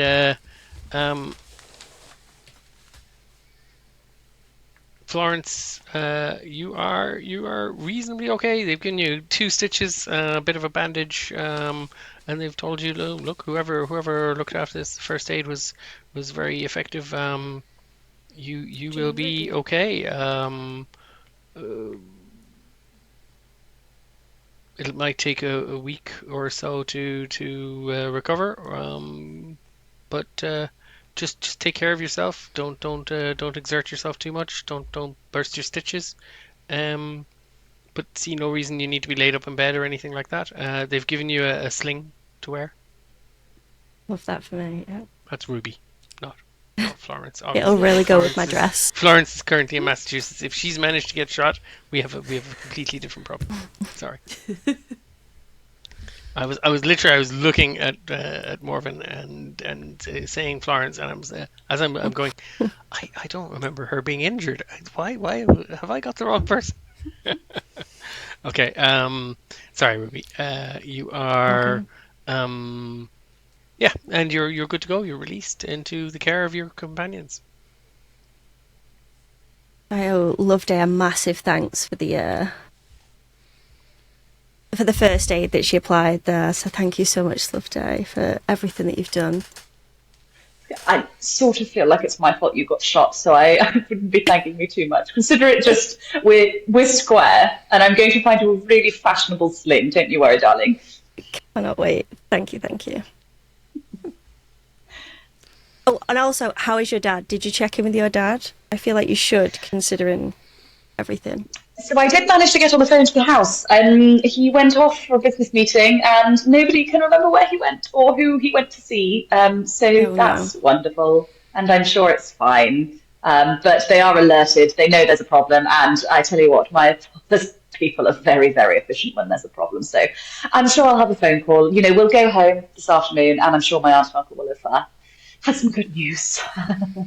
Great stuff. We'll keep everything crossed. Thanks. Yes. Should we go do something else to take my mind off things? Are you feeling up to it, Ruby? We can just go back and have a quiet afternoon. No, I'm up. I'm up for it. I'll follow your lead. Perhaps we should tell your friend Lieutenant Poole that we were shot at. Yes. Might be smart to have people out looking for the cultists before they come back to try to finish us off. Very good shout. Well, I mean, it didn't do us much good, the police having them before, did it? Is there any point? Well, they're supposed to be in police custody right now. Well, they're meant to be in police custody with the Descent Precinct, the ones that are apparently a bit shady. 14th. So maybe if we tell Poole? No, sorry, wrong number. 14th. 14th. Stupid way to organise districts anyway. I wouldn't worry. We just have names, Well, I mean, yes, I suppose I just, think Poole's fairly useless. I don't know what he'll be able to do. But if you feel strongly about it, of course we can. Yeah, I feel what can I do? You can go down to the Precinct 7A and fill out an official report and do all the paperwork and get this on the record. Absolutely. Let's do that. Right. I suppose it never hurts to have a paper trail. Let's do it. True. All right, okay. Everybody into the car. Do you want to role play this, or shall we just say you get meeting desk sergeant, you file a report about a drive-by shooting, etc. Lieutenant Poole is currently unavailable, but you're told he will get back in touch with you. I like that option. Okay, super. But yes, there is now a. And do you say that you know who the perpetrators were? Ooh. That is a good question. I'm leaning no, because I don't trust the police anymore. Mm-hmm. But do we give them a description of what they look like and? I think so. I mean, we got a good look at the car, so we could give a description of the car as well. It's the same type of car as before. Whether it's the same reg or not, you didn't get a license plate. I mean, I would definitely tell Poole, but do we want to tell these random police officers? Up to you guys. Yes. I think maybe park it for now, and we'll tell Poole when we next see him. Yep. How does that sound? That sounds good. Okay, so that's the conversation you have with the desk sergeant. He doesn't take all the details himself. He has a Bobby take you into a little meeting room and take some notes and get the paperwork. And Bobby has to go out a couple of times and check. Wait, is there another form I'm supposed to fill in? But it doesn't take too long. I mean, it's early afternoon by the time you're finished with that. After the hospital and that, it's probably about 2:30, 3 p.m. You come out of the Precinct 7A. Where did the day go? I feel like this day has not gone as planned. I think we've probably still got time to get to the lawyer. Do we know where to find him? You do. Oh, that's a good point. Oh, we do. You do. Okay. Well, I suppose it's either go back to the house and ring Sing Sing, which I suppose we ought to do if we want to go do that tomorrow. But I do think I'd like to talk to this lawyer. I just really want to know where Erika Carlyle went to talk to us. To me, specifically, to be honest with you, but us, as an investigative group. Should we call Mr. Gray?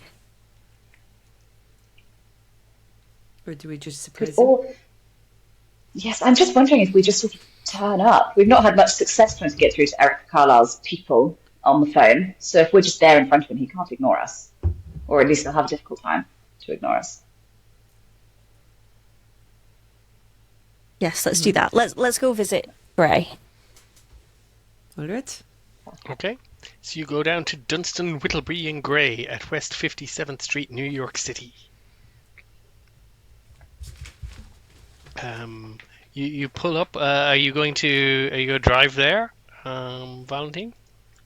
Well, we might as well. Okay, you're coming down West 57th, and you kind of looking around. There is no way you're going to get parking. You find a somewhere to park nearby, and you guys stroll back to this quite imposing business-like law firm. It has large windows at the front, almost in a kind of Gothic style. A large double door as the entryway. It's very much a place of important business. You go in and you want to see if you can meet with Mr. Gray. So you go in and there is a receptionist. Good afternoon. Hello, we're here to She seems a little harried. Yes, Hope so. Mr. Gray. You have an appointment? No, but I'm sure he'll speak to us. Very good. Can I say who is calling upon him with no notice? Yes, you can tell him that Loveday Llewellyn is here. Thank you. Loveday Llewellyn. Yes, of course, I'm fine. She just makes a note and completely blank. This doesn't register in any way anything about the name. Please have a seat over there. There's a little waiting room. If you go down a little down the corridor, first door on the left. There were a couple of couches and quite a nice waiting room here by the reception, but you guys are obviously being told go off to a back room. Do you know what? Those sofas actually look very comfortable. I think we'll just wait there. Thank you. Of course. And yes, you go ahead and take a seat. She gets a somewhat dyspeptic look on her face. So.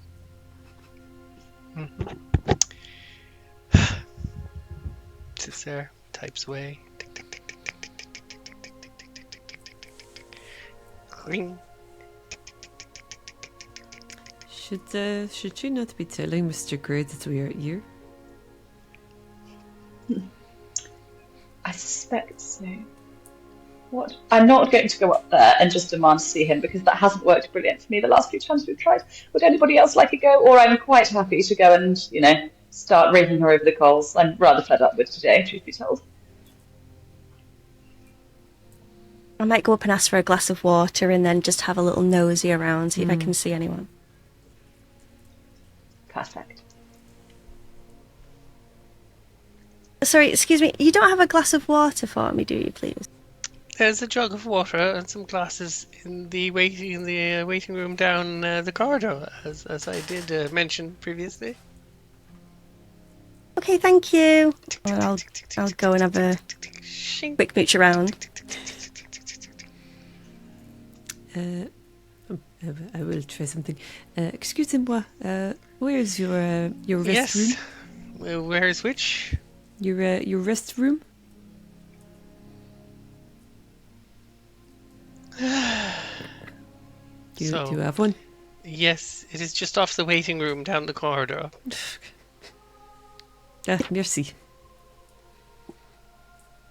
Very good.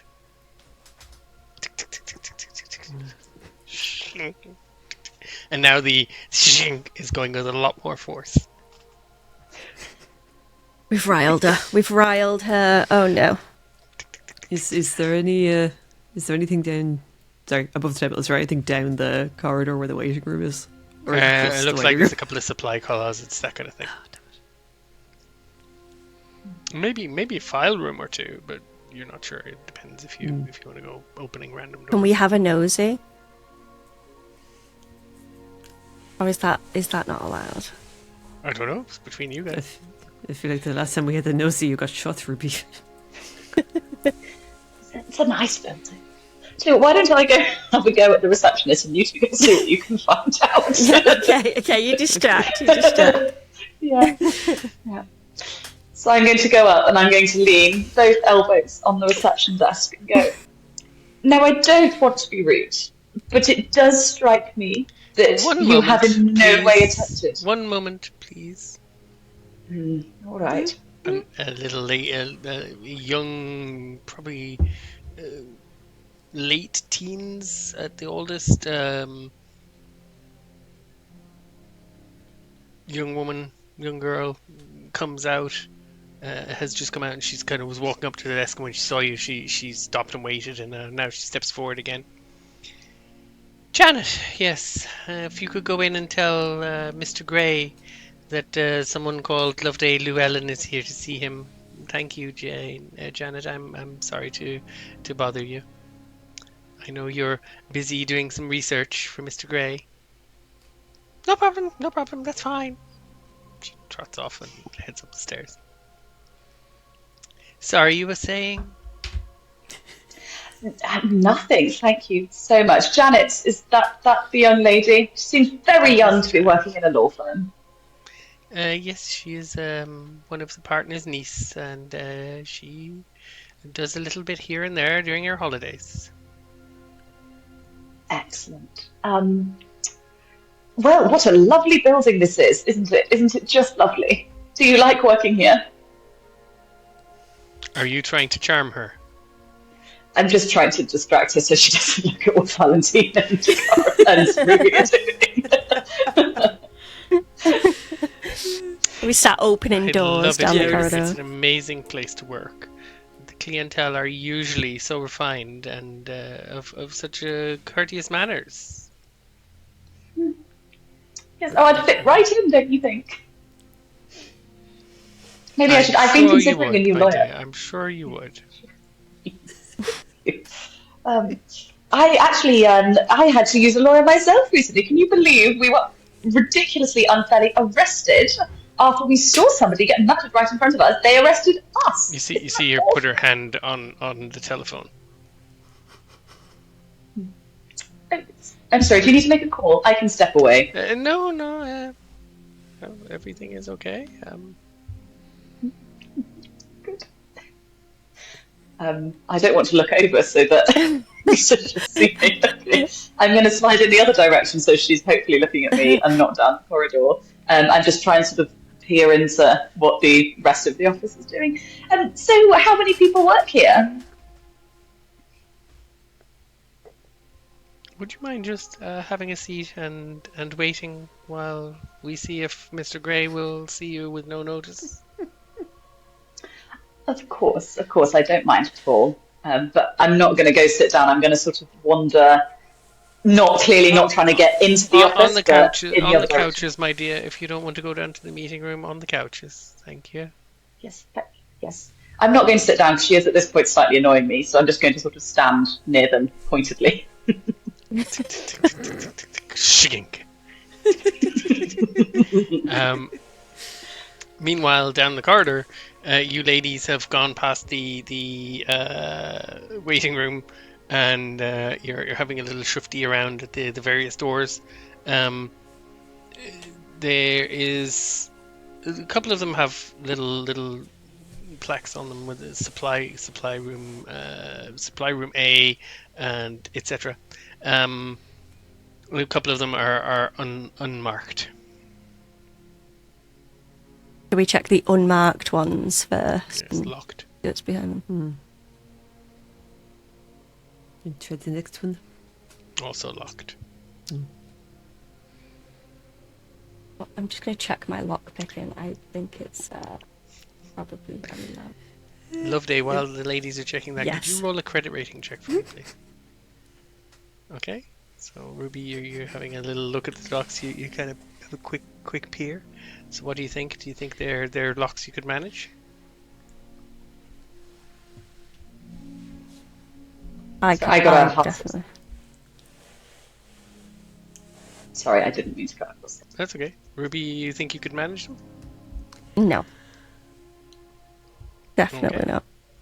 And Loveday, you got Hard success. very good, 28 out of 70. Okay. Around a minute later, Janet comes trotting back down the stairs. Phyllis? Yes, dear? Mr. Gray says to send Miss Llewellyn up immediately, if that's okay. Of course, dear. No problem. She turns back to you. Miss Llewellyn, Mr. Gray will see you immediately, of course. Apologies for keeping you waiting. Shall I go get your friends? And she gets up to go after Valentine and Ruby. If you want to go on ahead up, you'll be. I can bring them up after you. Would you like tea or coffee or anything? Coffee would be lovely, Phyllis. And don't you worry, you fetch a coffee, and I will just pop and get my friends. And No, then we'll head I'll on send up. Janet for the coffee, of course. Oh, sorry. Of course. Janet, Of could course. you You'd make never go 3 for cups of coffee, coffee, please? Yes. I'll bring you up, and then I'll come back down for your companions, or I'll just go get And them now. that's all right. Phyllis, I've clearly troubled you far more than you're willing to be troubled in a single day, so I'm just going to pop down the corridor, I'll grab them, and then up we'll go. I would hate to put you out. You're clearly doing Ladies, extremely from down important the work. corridor, you can hear this exchange. Yeah, we scuffle back as quick as we can. Need to save Loveday. Yeah, Phyllis, look, you don't have to go anywhere. You can stay right where you are until you're Well, extremely I'll bring you up important, to I Mr. think. Gray's office. But Janet can take us, don't you worry. She says nothing and just starts walking up the stairs. This way! Yeah. Janet has gone to get the coffee. Of course, yes. Wonderful. Thank you so much, Phyllis. So she leads you That was wonderful. up, brings you up to the first floor, which for our American counterparts is the floor above the ground floor. I was actually watching someone the other day, a very quick diversion. I was watching a video of someone the other day, absolutely bewailing, a person doing an actual play, in fact, absolutely bewailing and bemoaning the difficulty of GMing with people who don't understand that the first floor is on the ground. And even if the first floor is called the ground floor, the next floor up should be called the second floor. This is just the way it should be. I'm sitting there going, come to Europe and try doing that. Yes. Sorry to be European. So you go up to the next floor up, and she brings you over to a door, opens it up for you. Mr. Gray, the Loveday Llewellyn has come to see you, with her friends, Miss. She says, actually, with her associates, Miss. Looks to you, Valentine. Valentine Beau. Miss Valentine Beau and Ruby Fontaine. Miss Nice to Ruby meet you. Fontaine. And she gestures for you to go on ahead in. Thank you. Yes, I'm going to sort of flip my scarf very dramatically as we go past her. Thank you so much, Phyllis. Your name is Janet. No? No, Janet's getting the coffee. I'm very confused. Okay. And so you go in and you meet Bradley Gray. He's sitting behind quite a lovely walnut desk. Papers everywhere. Obviously in the middle of several things. Looking extremely busy. He's a slender gentleman, white man with dark wavy hair, graying at the temples. He gives you a brilliant white smile as you walk in. His fine features, he's got quite slender features. They're marred by worry lines around his eyes and mouth. Do come in, have a seat. Anything I can do for you, Miss Llewellyn? Such a pleasure to have you here. I thought Thomas and Thomas were looking after your affairs. Yes, thank you so much for seeing us, Mr. Gray. I do understand that you're a very busy man. It's really very kind of you. Of course. For I'm one going- of your family, I'm anytime, going to be- of course. Well, thank you so much. I will be completely honest with you. I'm not here to shop around for lawyers. I don't want to waste your time and, start us off on the wrong foot thinking something's happening that it's not. We have been trying extremely hard to get into contact with Miss Erika Carlyle, and we're hoping you might be willing to Well, help us. I'll stop you right there. You're unlikely to get in contact with Miss Carlyle. She's not inclined to socialize outside of her circle. We've heard, and I've tried terribly hard to get into her circle, as I'm sure you can imagine, and it does seem Many somewhat people do. impenetrable. Has she been this way for long? I could swear I've heard she used to be far more open to new people. Not really. I mean, when she socializes, when she parties, she parties. I mean, she's not a. And then he pauses, as if he was going to say something, maybe not improper, but maybe not exactly the kind of thing he should be saying. He gets up and he goes over to the counter and he opens a sliding cabinet. Could I interest you in a little tipple? Don't mind That's if I terribly do. kind. Oh, carry on, Ruby. Your Need it, I lovely, think, shot. the lovely Janet's gone to fetch some coffees, and I'd hate to have wasted her time, so I'll wait for a coffee. But thank you. Oh, of course. But for yourself, and he takes out a decanter, kind of cut glass or crystal, you're not sure. Decanter, couple of glasses, and pours himself quite a healthy measure of whiskey. And Ruby, you looked interested, so he's sliding the other glass across to you. My kind of guy. And for you, Miss Bow? Oh, no, thank you. And he laughs and he gently rests a hand on your arm, Ruby, as you take the glass and says, "Now enjoy that, my dear. It's quite a nice whiskey." Thank you. Take a sniff of the whiskey. Make sure. It smells good. Perhaps a little sharp. I'll wait until he takes a sip before I take a sip, though. Light and all of that. Not that I don't trust him. Oh yeah. He's very quickly he takes a sip of his whiskey. Seems to help him compose himself a little bit and prepare himself for the conversation. He strikes you as a little bit foppish, maybe, but definitely quite familiar. The very professional, but his charm does slip into maybe a little inappropriate familiarity from occasion to occasion. So tell me, you're saying you think Miss Carlyle will want to speak to you, and why would that be? Well, truth be told, I don't think she's going to want to speak to us, but we really would quite like to speak to her. That's quite that's quite understandable, and many people want to speak to her. So I think we're at a little bit of an impasse, my dear. I'd love to be able to help you. I mean, considering your family, who you are, I could see all sorts of wonderful opportunities. Do many people come asking to speak to her about her brother? Last year or so, not so much, but yes, at the time there was an absolute flurry of interest and bothersome and pestersome people, and I fobbed them all off quite effectively. She hasn't ever given you any extra information about anything at all, has she? I do believe you're pumping me.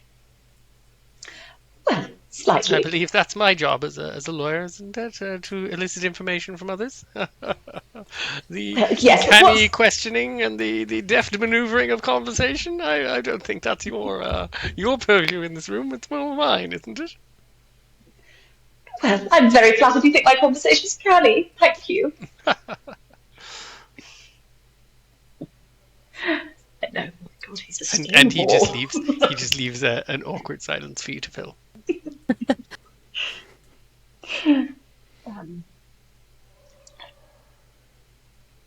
Yeah. You do you know Dunstan, my partner upstairs? He's one of the premier business lawyers in New York City. Definitely superior to Thomas. Any one of the three. Yes. So Well- is this a weird segue, is it? No. Yes, I'm just making conversation as we seem to have dealt with the Erika Carlyle situation very quickly.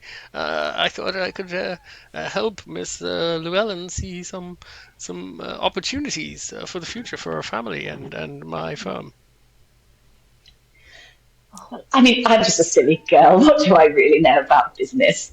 I'm Well, sort with of- your canny conversational skills, I would think you know a lot, my dear. So as an action, I've sort of clocked that, like, I'm not getting anywhere, but it's occurred to me that Valentine, who steadfastly refuses to be charmed or had by anybody, might do slightly better in this conversation.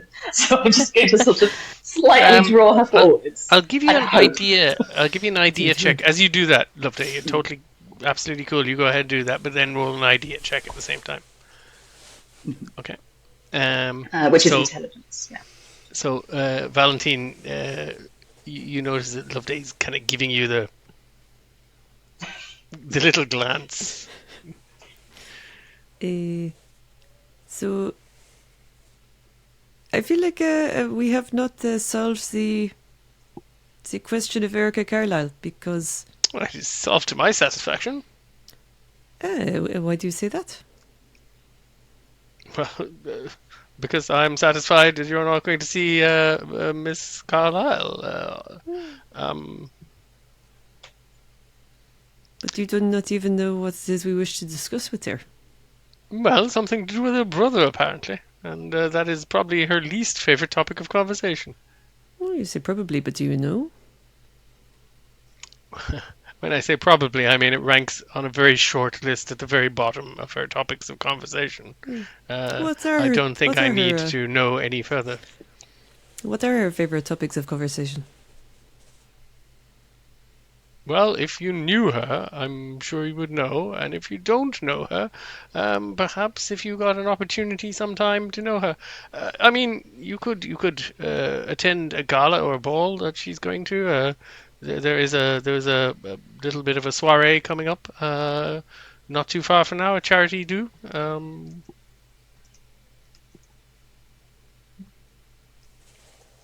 Is it worthwhile we go to this charity do? Is it an open invitation or? Certainly not. It's quite expensive to attend these kind of events. Ruby just looks at Loveday like, expensive. She can we get in there or no? Loveday, your idea check. You get the feeling that he's not actually stonewalling you meeting Erika Carlyle. You get the feeling he's trying to leverage some business out of your family in order to benefit him before he caves and lets you speak to Erika Carlyle. Okay. Although now he's thrown out the charity angle, that is also, obviously, as Ruby's kind of giving you the little glance, that is also an avenue you could think about. So, Mr. Gray, if I were to... This is a charity gala, I understand. If I were to make a donation of some description to this charity, do you think we might get ourselves on the guest list? Well, this particular one is more of a dinner at her home. It is quite a select group, and it's not even so much as a donation required. There's a price per plate. Oh my God! What are they serving? Well, when we say per plate, we mean per guest.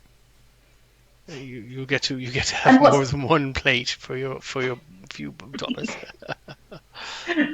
It's for very your confusing to me, how many really. dollars are we talking, Mr. Gray here, per person? Well, nothing extravagant considering your family, Miss Llewellyn. I'm sure. Do we really need to talk about numbers? Well, perhaps not. But I tell you one number I wouldn't mind discussing with you, and that is the, I think, ridiculous retainer that my father is paying Thomas, Thomas, and Thomas. Because I must tell you, Mr. Gray, we were recently kept under highly spurious allegations in a police precinct overnight. And do you know, it took the lawyers nearly 24 hours to get to us. Can you believe that? Well, that's absolutely preposterous. I bet you would never leave anybody to languish that long. Well, anybody of my clientele, there's very few I would leave waiting that long. Well, I'm really thinking. I'm thinking hard about that relationship. I don't have much say over my father, but I don't think he's been to New York in some time, and I would be interested to report back to him that we may have alternatives. He's been using the Thomases for so long. It's one of those Dunstan, relationships that's a Whittleby bit and hard to Gray is definitely one of the biggest names in New York, and for good reason. Yes. Well, I've heard wonderful things about you. I mean, you're Erika Carlyle's lawyers, after all. Well, the whole family. We've dealt with the Carlyle fortune for well over 2 generations. Goodness. Tell you what, was it a terrible bother getting everything sorted out after that disastrous expedition that her brother went on? Very adroit again, young lady. Very adroit. You're most. This is truly a pleasure talking to you. You almost had me for a split second there. $200 a plate. Wonderful, thank you. Loveday, Goodness, I feel like that is a phenomenal amount of money. Your casual spending level is $250, so you could pay for one plate without having to wire home or ask the bank to transfer money or etc. I mean, you'd have no problem paying for as many plates as you want, but out of pocket, you'd only be able to pay for one plate. oh goodness, $200. Valentine's quite right. I'm sure it's entirely worth it. I do hear Erika's parties are phenomenal. I will perhaps see what I can do about that. Miss Carlyle has reserved a number of places just for friends and acquaintances, business associates of mine, for example, people like that who she's subsidizing and paying for the event for a certain set of people. It's a shame you're not a client. If you were a client, I mean, I'm sure I'd be able to make a couple of plates available for you. Now that is an interesting idea, Mr. Gray. You understand, of course, I can't commit myself to anything. I mean, ultimately, it is my father's decision. Well, of course, my you can't lawyers commit are. to family, but personally, do you have representation in New York yourself, or are you dependent on your godparents' connections? Yes, I'm sadly dependent at the moment, I must say. And a lady of your situation, finances, your own tact and grace, I would be amazed that you've got to this point in your life of not having your own representation on either side of the water. Yeah. So this is like fully working on Loveday, all the flattery. She is buying this. Vanity is literally rolling her eyes. Yes, absolutely. I mean, we wouldn't even need to put too big a retainer on it. I mean, we could put pen to paper today. Say something trivial like maybe $25 a month, just as a standard retainer, and then we would bill on a as needed basis, of course. I mean, if you get pulled into the precinct, etc. And if when we talk about billing and that kind of thing, we could always talk about the changing the retainer, changing the terms of the agreement if you think you need more attention and more care, and less hour by hour billing. Well, I mean, as I said, I don't know much about business, but I think that sounds like a pretty fair deal to me. And I tell you what, if you can assure me that I will never again be left to languish overnight in a police interrogation room, I think I'd sign on the dotted line right now. No, But you do you know what? mention Going out you of mention our contract. name. You mention our name, and you'll be press the little button, and you'll be out the door within the hour, I would say. Perfect. Well, And do you know what? Janet trots in with the coffees and also with a little stack of paperwork on the tray. Right, how efficient. Well, you're certainly prepared, Mr. Gray. This is a good sign. So we'll say you sign some papers with Bradley Gray. I assume you give a cursory read over them. It doesn't look like it looks like a standard retainer contract. It's not like he's trying to slide anything past you or anything like that. And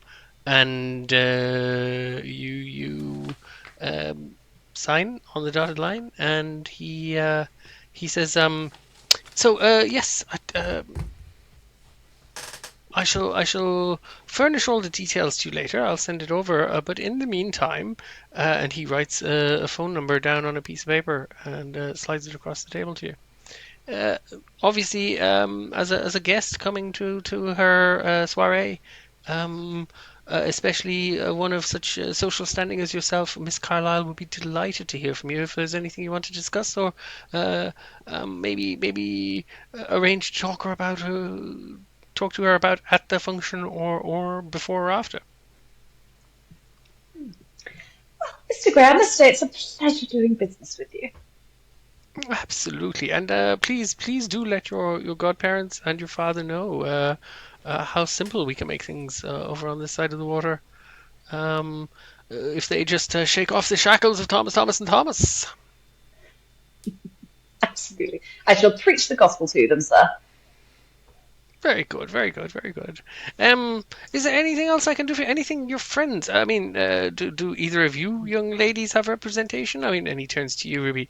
You look like a young lady up and coming in the social scene. Surely you need some kind of representation this side of the water if you're going to be getting involved in these kind of affairs in the upper crust. I'm okay, thank you. Mainly because I'm poor. That being the first thing. I don't think I can afford your clientele. I don't match up. But the drink was lovely, and I'm very, very grateful that you've offered some of your finest whiskey there. Just a quick question though: any chance you have any contact information with Erika that we can just speed this up a little bit? Yes, Maybe yes, you of could course. pass Don't on. worry, don't worry. We've taken care of all that. But what I can do for you, young lady, because I you remind me a little of one of my family. Tugs a little at my heartstrings to hear you say that you're poor. I'm sure that certainly you're not poor in spirit or poor in manners. Oh, definitely not. So, but it gives me pause a little, and he just hands you over a card and says, if you ever have need of my services, if you need to get out of a sticky situation or anything like that, feel free to give me a call. I will. Ruby Fontaine, was it? That's right, yeah. I mean, I have just been shot, so I probably will give you a call. But thank you so much for the card there. I'll be in touch. Very good. Yes. Are you sure you got suitable care at the hospital?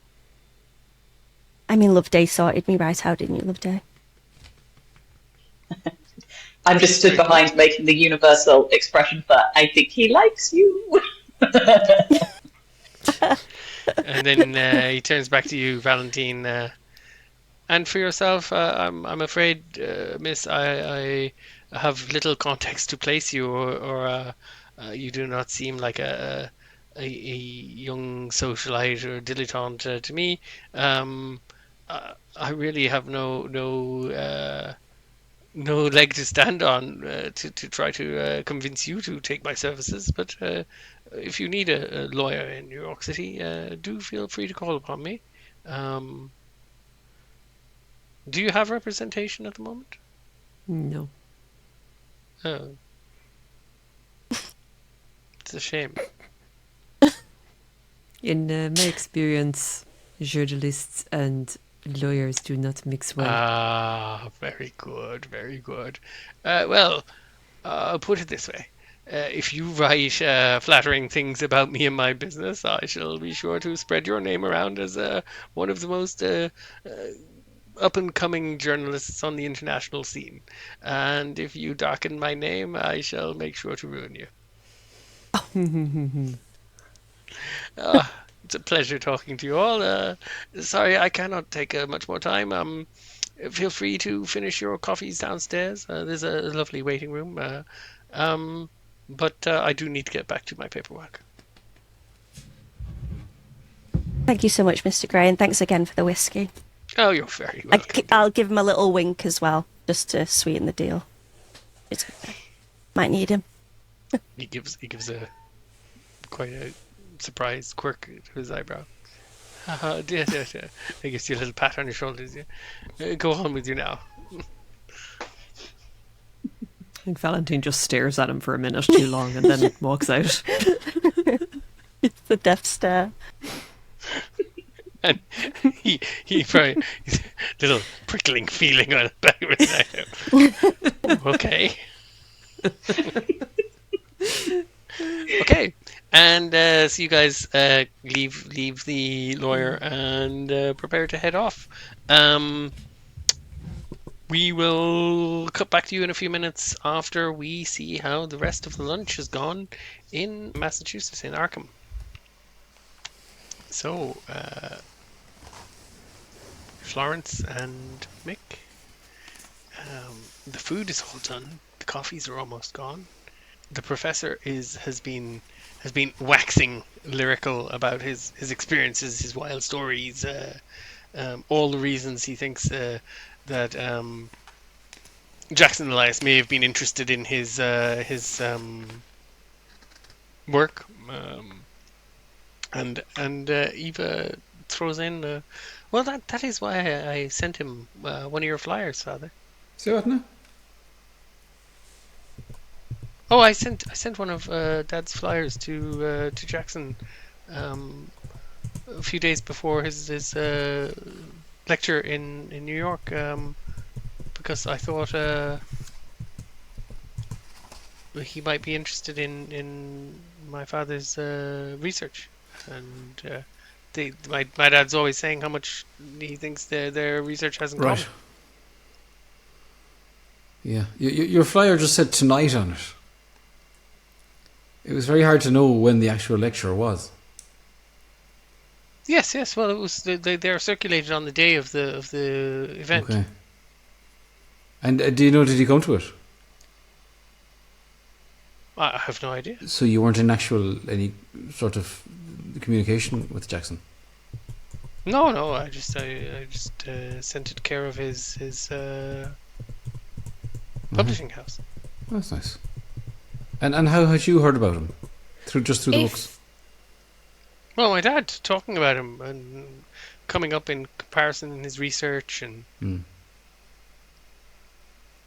Did you ever reach out to him if you say there was this previously? If you say there was this connection between your work? Well, no, never really occurred to me. I thought if he wanted to reach out, he'd touch base if there was anything in my research he could gain from. But I didn't see any reason to bother the chap. Can I ask Eva you? gives you a glance like, see, this is why. This is why what? Because he just doesn't do anything himself. He's giving you a glance like, this is why I sent the playbill, because he's not going to do it himself. Yeah. And are you normally involved in your father's work, Eva? Well, not so much. He'll talk things over with me, but I I have my own things to think about and do. And what would that be?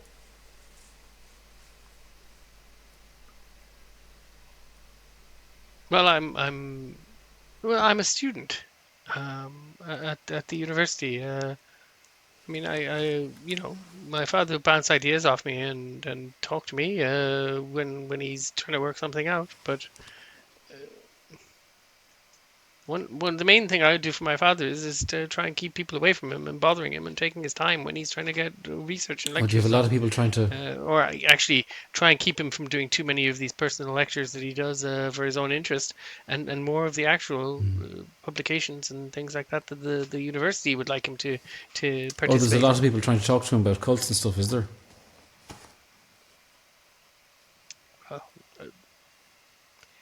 When he gives lectures, people invariably have follow-up questions and crackpot ideas, and you know. And you wouldn't remember, Anthony, at all, Professor Cowles, excuse me, if you'd ever been approached by anybody who was interested in Kenya or the bloody tongue or any of that stuff? I probably would. I'd remember that, but no, I'm pretty sure nobody Can I has. ask you if you've ever seen a symbol like this? Can I draw the symbol? The bloody tongue boils. Sketching on a napkin. From the same one as From the Jackson's forehead, yeah. scar on Jackson's forehead. No, looks pretty standard as a kind of occult symbology. Can you, both of you, if you like, give me psychology checks, please?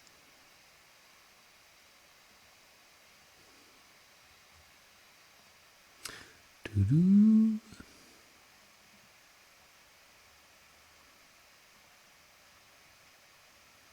Psychology. Oh, me neither. Damn it.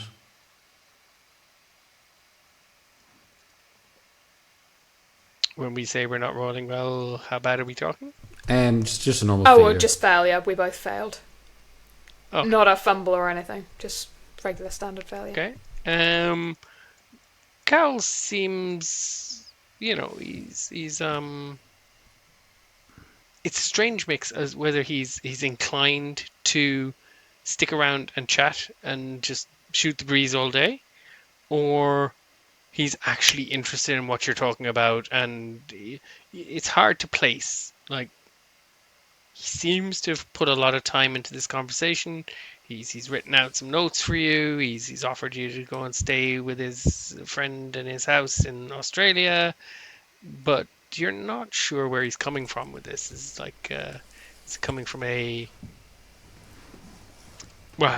who's into cults and occult is great by me, or is it coming from a you guys are onto the track of something strange and I want to be a part of it, I'm definitely not getting that vibe off him. Like, he's remarkably disinterested. or something more sinister. Professor Cowles, do you know what I neglected to mention earlier on? You were talking about your fascination with Jackson's writings on Peru. Yes. And Yes, others, well, myself and Florence were I've- actually there with Jackson in Peru. We were on that particular escapade with him. Oh, We were. We wow. saw the lot. We were intimate travelling companions of his.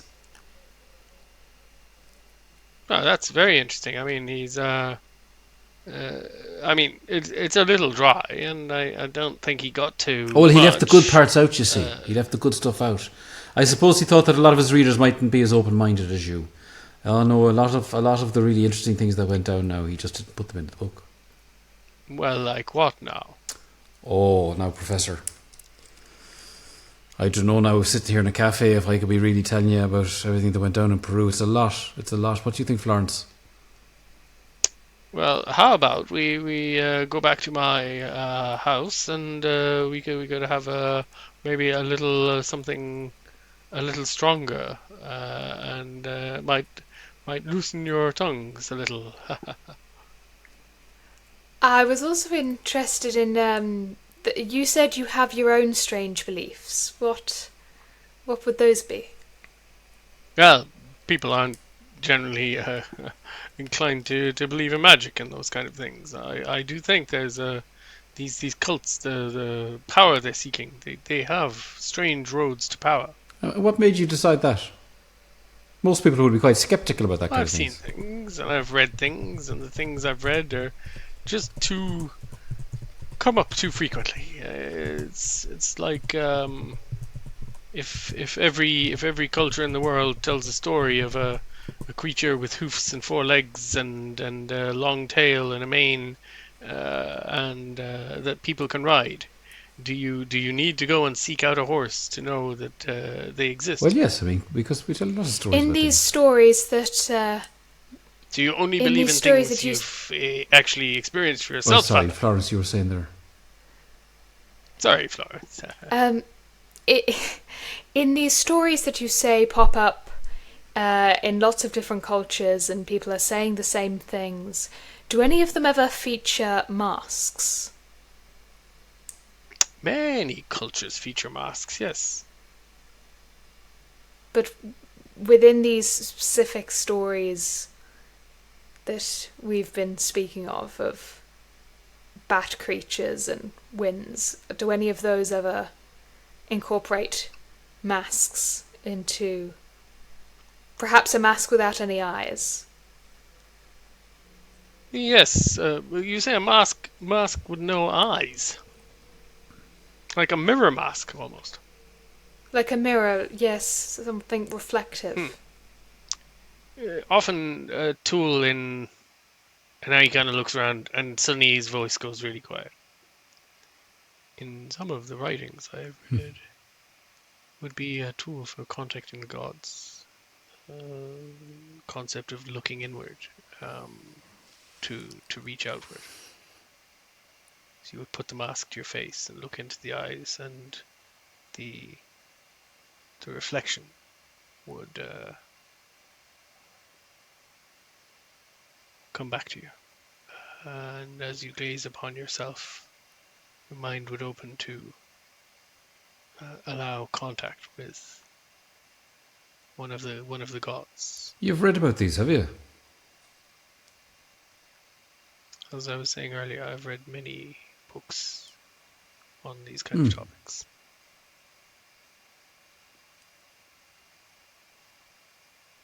Why? Have you encountered Not such at all, mask? no. All she asked about was a mask. Nobody said anything about a mirror. It was just a very interesting place for you to go there. You said a mask with Yes. no eyes.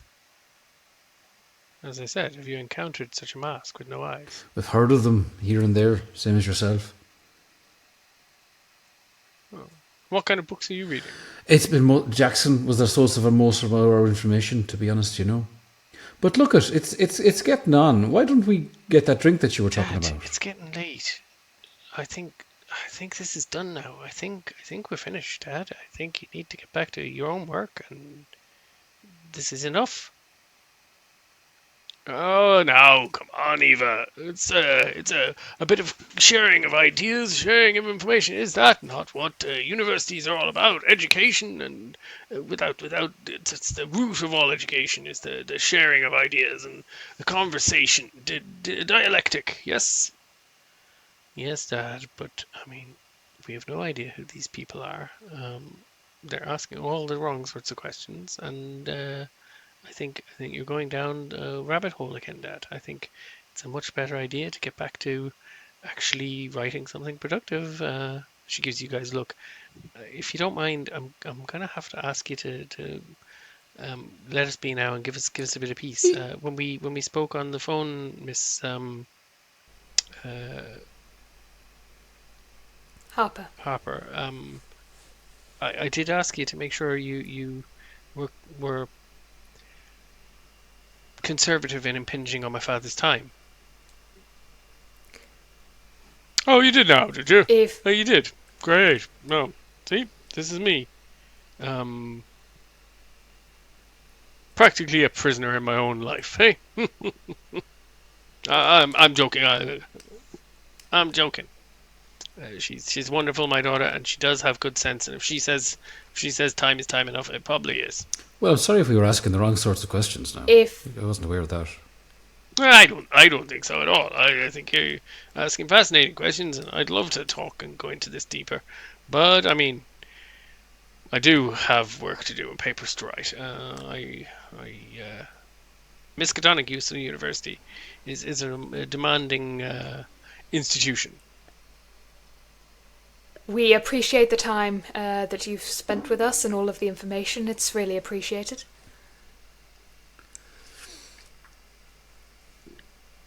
You're very welcome. And thank you for the omelets. Are we paying? By the way, Eva had Yes. the We can pay for omelette that was omelettes. brought to We're not poor. the omelette that was brought to the table for Eva when she just gestured up for her regular was exactly the same omelette her dad gets. Of course, these families. And they get up and a little bit of shaking hands, clapping on the shoulder. Eva looks outside. Is that?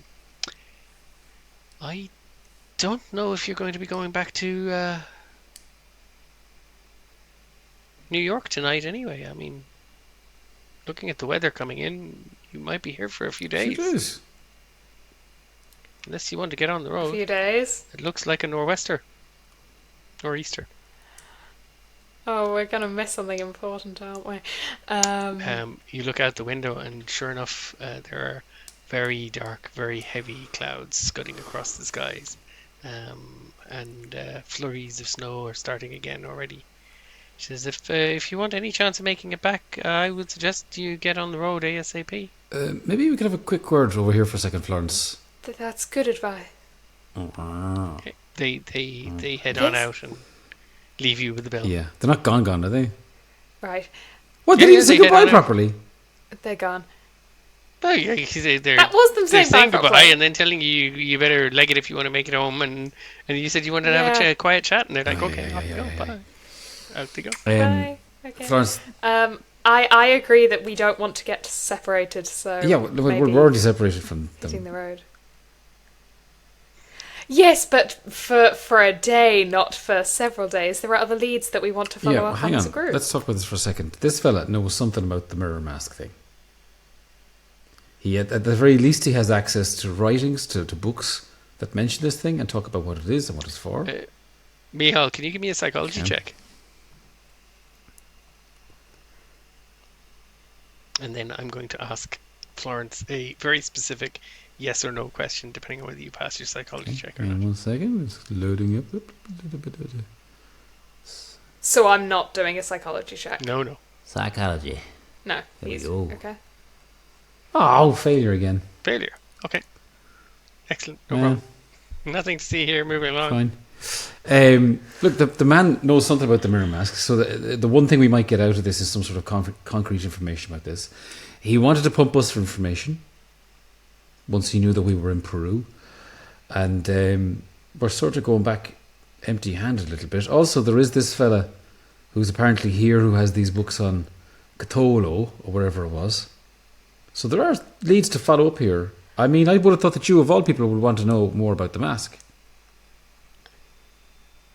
I do, and the things that that he was talking about, the red brick pulling you in, the temple, the pyramid, those were all they matched. I had the vision when I held the mask. Can I just check for a second? I didn't hear him say anything about red bricks pulling you in. Did you? Red rock. I don't think he mentioned red rock now.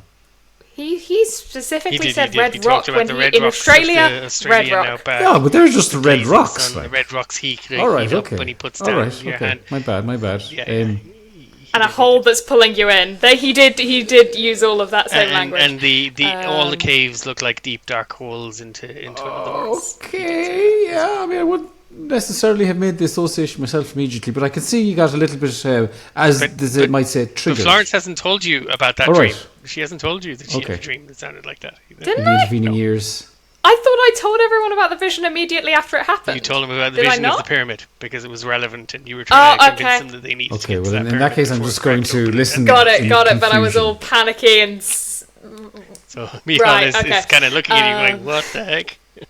Well, I may not have said at the time because I was rather panicked after the vision, but that that was a part of it. That was a part of the vision, along with the pyramid. You're saying and it was if the gold vision got was the taken off vision of pyramid, Australia. something getting Is out. what you're...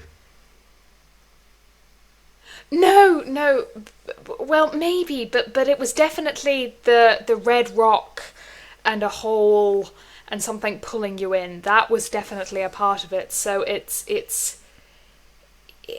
definitely something. And he said follow the money and big money. I think that's Robson. The policeman. Yes, well, he said about... You asked him what we should do, what he would do, and he said that there would be big money involved. And I think that someone would be profiting off of it. I think that's the corruption with Robson. That somebody's paying Robson. Was what I thought. But yeah. Yes, and that's why. Yes, that's there's something corruption going on. Yeah. We already know that, but I would be concerned about us getting separated from the others for any prolonged period of time, because we're all in a dangerous situation and we don't know what's happening to them as we're doing this. They were going off to that. They told us they were going off to that house, and I'm concerned about the group getting separated. I think they were just going to meet a lawyer today. No, they told us they did tell us okay. That they were going to meet, and we said that we didn't all need. You said that we didn't all need to be there for that, so that we could carry on with this, and that they would go. And I'm just because they were going to meet the gentleman who I know is suspicious, and I suspect danger, and I am concerned. Okay. But I also understand. Yeah. Right, we'll go so. Concerned. Okay. Michal, if you wanted to, you could roll another psychology check now. Because I think... Failure again. Rick, he's just Florence not getting it. Whatever it is, he's not getting it. Okay, cool. Oh, have I been confusing again? No. Yeah, absolutely not. Bang on. Okay. So you guys head out and get in the car and head on back? Yeah. Okay. I just think that it's the strategically best thing to do. I will ask you both for whoever has the lowest luck. We're going to have a group luck check for the trip back. Who's got Because the it is a lowest few luck? hours. I got 63. I've got 70, so that's you. Jesus. And it's a You guys failure. are not rolling, spending luck on passing these checks. Oh my goodness. Okay. Oh, So no. you get some distance from Massachusetts. You're on the kind of crossing borders between states. You're not even sure which state you're in. The sky is pitch dark with cloud. It's like you're driving through the night and it's only late afternoon. The wind is howling. Snow is coming down in increasingly heavy drifts. You can see it already starting to pile up on the road and form banks beside the road. There's almost no visibility in front of the Sorry, car. how far have we gotten? You've crossed at least one state line. You're not sure what the next state is that you're traveling into. You could give me a navigation check if you want to test your American geographical Well, surely the knowledge. driver has a clue. To Like. see. Where are we? Navigation. I don't. You haven't asked Oh, the driver that's any not bad. questions. I am merely giving you the description of what's happening. I fumbled my navigation check. Excellent. Things You're are not going almost in well. New York. You're probably within walking distance in New York. You're probably within walking distance. Grand. We'll be fine, don't You worry. could theoretically stick out a thumb and get a bus. That's how close you are. And the car begins to slide on a corner and careens out of control. And you end up sitting in a snowbank in a ditch. as the wind howls and a blizzard picks up all around you. It's the night Oh no. of the 19th of January, going into the 20th of January, Tuesday, 20th of January 1925, when one of the fiercest storms dumps 7 inches of snow and ice and sleet on New York City overnight and into the morning. And Oh, maybe we should have stayed. the driver is initially completely insensible, knocked unconscious by the there's no airbags or seatbelts or anything like that, so he's up front. He went straight into the steering column, bounced around the front of the car, and is out. You guys in the back are well shaken up, but I will say, unless you fancy being injured for some reason, you're okay. You manage to kind of brace yourselves and not take too much damage. You're merely scraped and bruised a little. But do you try to render first aid to the let's wake this guy up. driver? Or you Yeah. slide, I got first sliding aid. glass slider across the windscreen of the car is cracked but not broken open. I got a critical success on And, first aid you're there. going Yeah, I to- got success. Okay. He's going to be okay. Oh, and I've also got a success. So we're... And Florence He's gonna is be helping okay. you. Yeah. Okay. Yeah. And yes, he's stable and he regains consciousness pretty soon. You have some smelling salts. Seemingly probably confessions. If people get a bit of the vapors or something, you have smelling salts and you administer a little waft. His head snaps. He's like, oh, sorry, I'm so sorry. What? Is everyone okay? We're all right. We're all right. We're okay. That was some bad driving now. Yeah, sorry about the bad driving. I'm only messing with you. You're all right. You're all right. So sorry.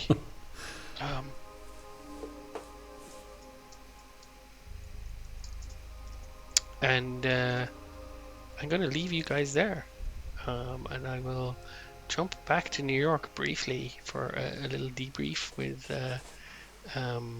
Ruby and Valentine. I think we might have lost Loveday, but let's see. You guys are back home. There's Loveday. You guys are back home. And Loveday she's kind of eyeing the telephone since you've come in, but I think maybe you want to have a little bit of a debrief and maybe talk through what you got from Bradley Gray. We got absolutely nothing from Bradley Gray. He's a weasel. I mean, I disagree. I enjoyed the whiskey muchly, and he seems like a lovely fellow. I feel like we were in 2 very different rooms, Ruby. It might be the pain meds. Perhaps. Maybe you should lie down. And how about you, Loveday? Do you think you... Oh, she's gone again. Oh, Oh, okay. Loveday went to the bathroom. I think she's gone to make a phone call. Ah. No, she's back. It did say your recording had stopped and you needed to cancel out and come back in again. So perfect timing. Good job. It said your recording is all saved. Okay, all good. So the others have kind of you've regrouped back at your place, and the others are looking to have a bit of a recap. Valentine is saying we got absolutely nothing there, and Ruby's going, I think we got something, and they're bickering a little over that. You've been kind of half listening to them, half eyeing the telephone, trying to think if you should try phoning your dad again. It's kind of mid-afternoon here, which means it's evening time over there. So what is Loveday doing? Are you going to tell them what you got, or? Yeah, I think I'll probably half overhear Ruby say, "Oh no, I think we've got loads," and I'll just pull the piece of paper with Erika Carlyle's phone number out of my pocket and say, "Yeah, I mean, sorry, let me do Loveday's actual voice. I would say we got rather a lot. I have Erika Carlyle's phone number here, and we've got to see to her dinner in however many days. I admittedly did forget to get the date of that, but I'm sure we can just call her now. He did say he'd send over the information. Perfect. Yes, but we have no guarantee that she will even speak to us. That is true, but I'm confident we'll find a way. I don't think now would be a good time to call her. To be honest, I don't want to block the phone lines just in case a call should come through. Not that I'm worried at all. It's all going to be fine. But maybe tomorrow we can give her a ring and see if she might be willing to meet us. I don't think a conversation about her brother is one we should have over the phone. I think we ought to see if we can get to her face to face. Agreed. And I do think that now we're part of her circle, she'll be more likely to discuss her thoughts. Mm-hmm. Maybe share a little more. Yes. I think it probably depends There's how... a banging and a clattering outside. And you hear the front door open and close. I wonder who that is. Howling, Oh, no. whistling wind. Ugh. Quite eerie, actually. And the front door opens again a couple of seconds later, slams quite hard, and your godfather staggers in. Forget, well, some of the shutters closed. Looks like you won't be going anywhere this evening, ladies. Loveday or your aunt and I are going to retire early. You might have to fend for yourself. Cook has gone home. You know where the kitchen is. It's looking like a pretty horrendous storm out there. Golly. You don't... I hope Florence and Mihal are okay. They'll have stayed overnight, surely. They'll have stayed where they were. They wouldn't have tried to drive back in this. It'd been a silly thing to do. Would. They'll be fine. Would. The driver would stop them. I'm sure he would. I'm sure they're fine. Surely. I'm sure. Oh, God. Well, do either of you know how to boil an egg? Oh, I've got this covered. Yes. I've roughed it enough times. I can do this. Good. How exciting. It'll be like... Cooking for yourself Valentine goes, is roughing "This is it. roughing it." We're still in a mansion. Cooking for yourself, roughing it. Like, what? Put dinner on you then, Valentine. This is fine. I'm a very good cook. Loveday, any phone call you want to make? Or you were thinking... Because you were thinking of calling Sing Sing. You were going to call Erika, but you're saying probably better tomorrow.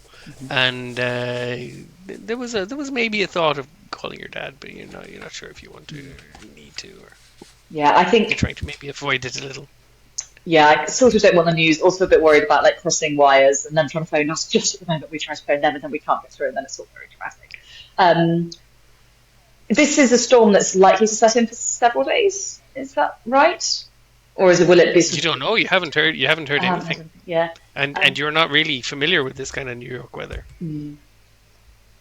Yeah, I mean, I think it wouldn't occur to Loveday, but possibly phoning Sing Sing would be a good idea at this point. We've got nothing else to do. So if someone else is willing to sort of pick up the phone, because she's going to be like, oh, what if my dad rings?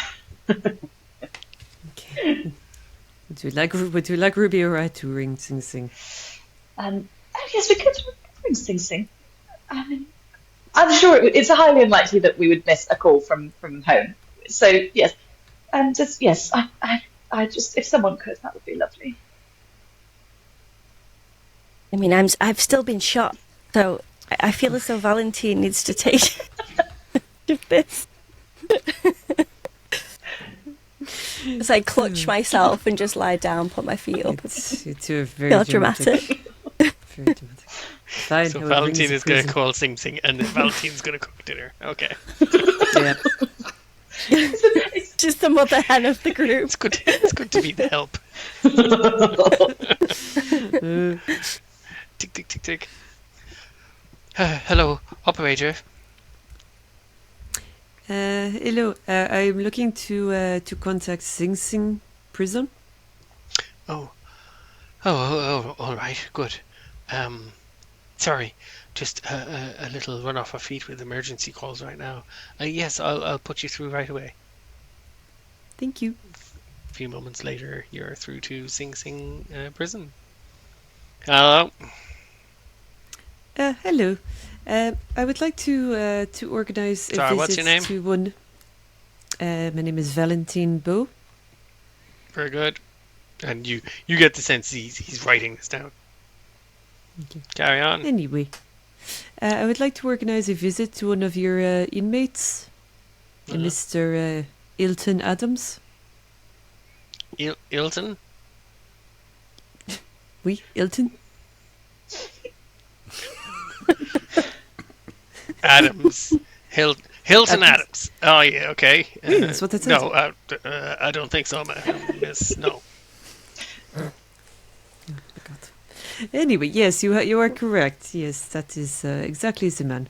No, I don't think so. You need clearance and approval from his next of kin. You need all sorts of validations for that. I'm afraid that's not going to be possible. So what sort of validations do we need? Rebecca Schosenberg was going to call ahead and arrange everything you needed. Oh, yeah. I believe journalist Rebecca Schosenberg was going to call ahead. Oh wait, you're a journalist? You working with Miss Schosenberg? Oui. Yes. No, yeah, okay, yes. She has called in a note that a couple of her associates will be coming to visit Mr. Adams. I don't think by the looks of it tomorrow is going to be much of a possibility. Maybe Wednesday. Wednesday, of course. Any a particular time? Well, what suits you? Just within business hours. Yeah, what are business hours in a prison? Well, normal 9 to 5. Oh, all right. That's the times us we office staff work. Okay, I will call in the morning on Wednesday then. Well, I can pencil you in now if you like. Oh, okay. Midday on Wednesday? Yeah, fine, no problem. Thank you very much. No, very good. Now, a couple of things. Don't bring any weapons or nefarious devices of any kind. Make sure you're here on time. Be prepared to be searched. And listen. Just courtesy. It is quite a rough situation. People here on death row, Hilton Adams for one. These people can say and do anything, miss. So just fortify yourself beforehand. I shall. When you say we are to be searched, what kind of search are we talking? Oh, perfectly. Benign search. No, you will be allowed to remain fully clothed. Yeah, excellent. You're not being admitted to the prison, I assume. No, we will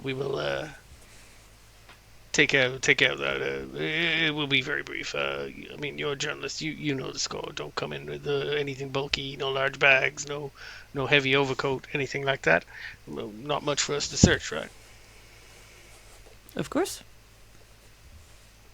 Very good. Okay.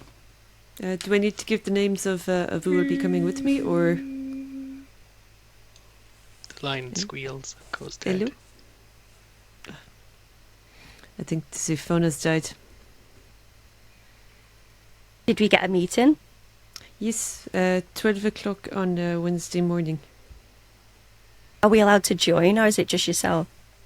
Well, I was asking that and the line went dead, so I'm going to assume you could come. Okay. We just cannot bring our weapons. Oh. I know. Well, maybe we can I leave. suppose you should not bring guns into a prison, you know. It's probably fair enough. I suppose so. And as the wind rages outside and the snow banks up, and the communications are down. In a city of millions of people. Small household isolated. Go about your evening. Prepare for bed. Try not to worry too much about friends and loved ones. Try not to think about the apocalyptic weather outside. But you do find yourselves wondering, will you be going anywhere on Wednesday? Then again, at least you're not stuck in the middle of nowhere in a car on the side of the road. You have to see what happens with that next week. Oh no. Okay. And thank you very much, everyone. That was great. I thoroughly enjoyed it, and hope you did too. Hope all the viewers enjoyed it as well.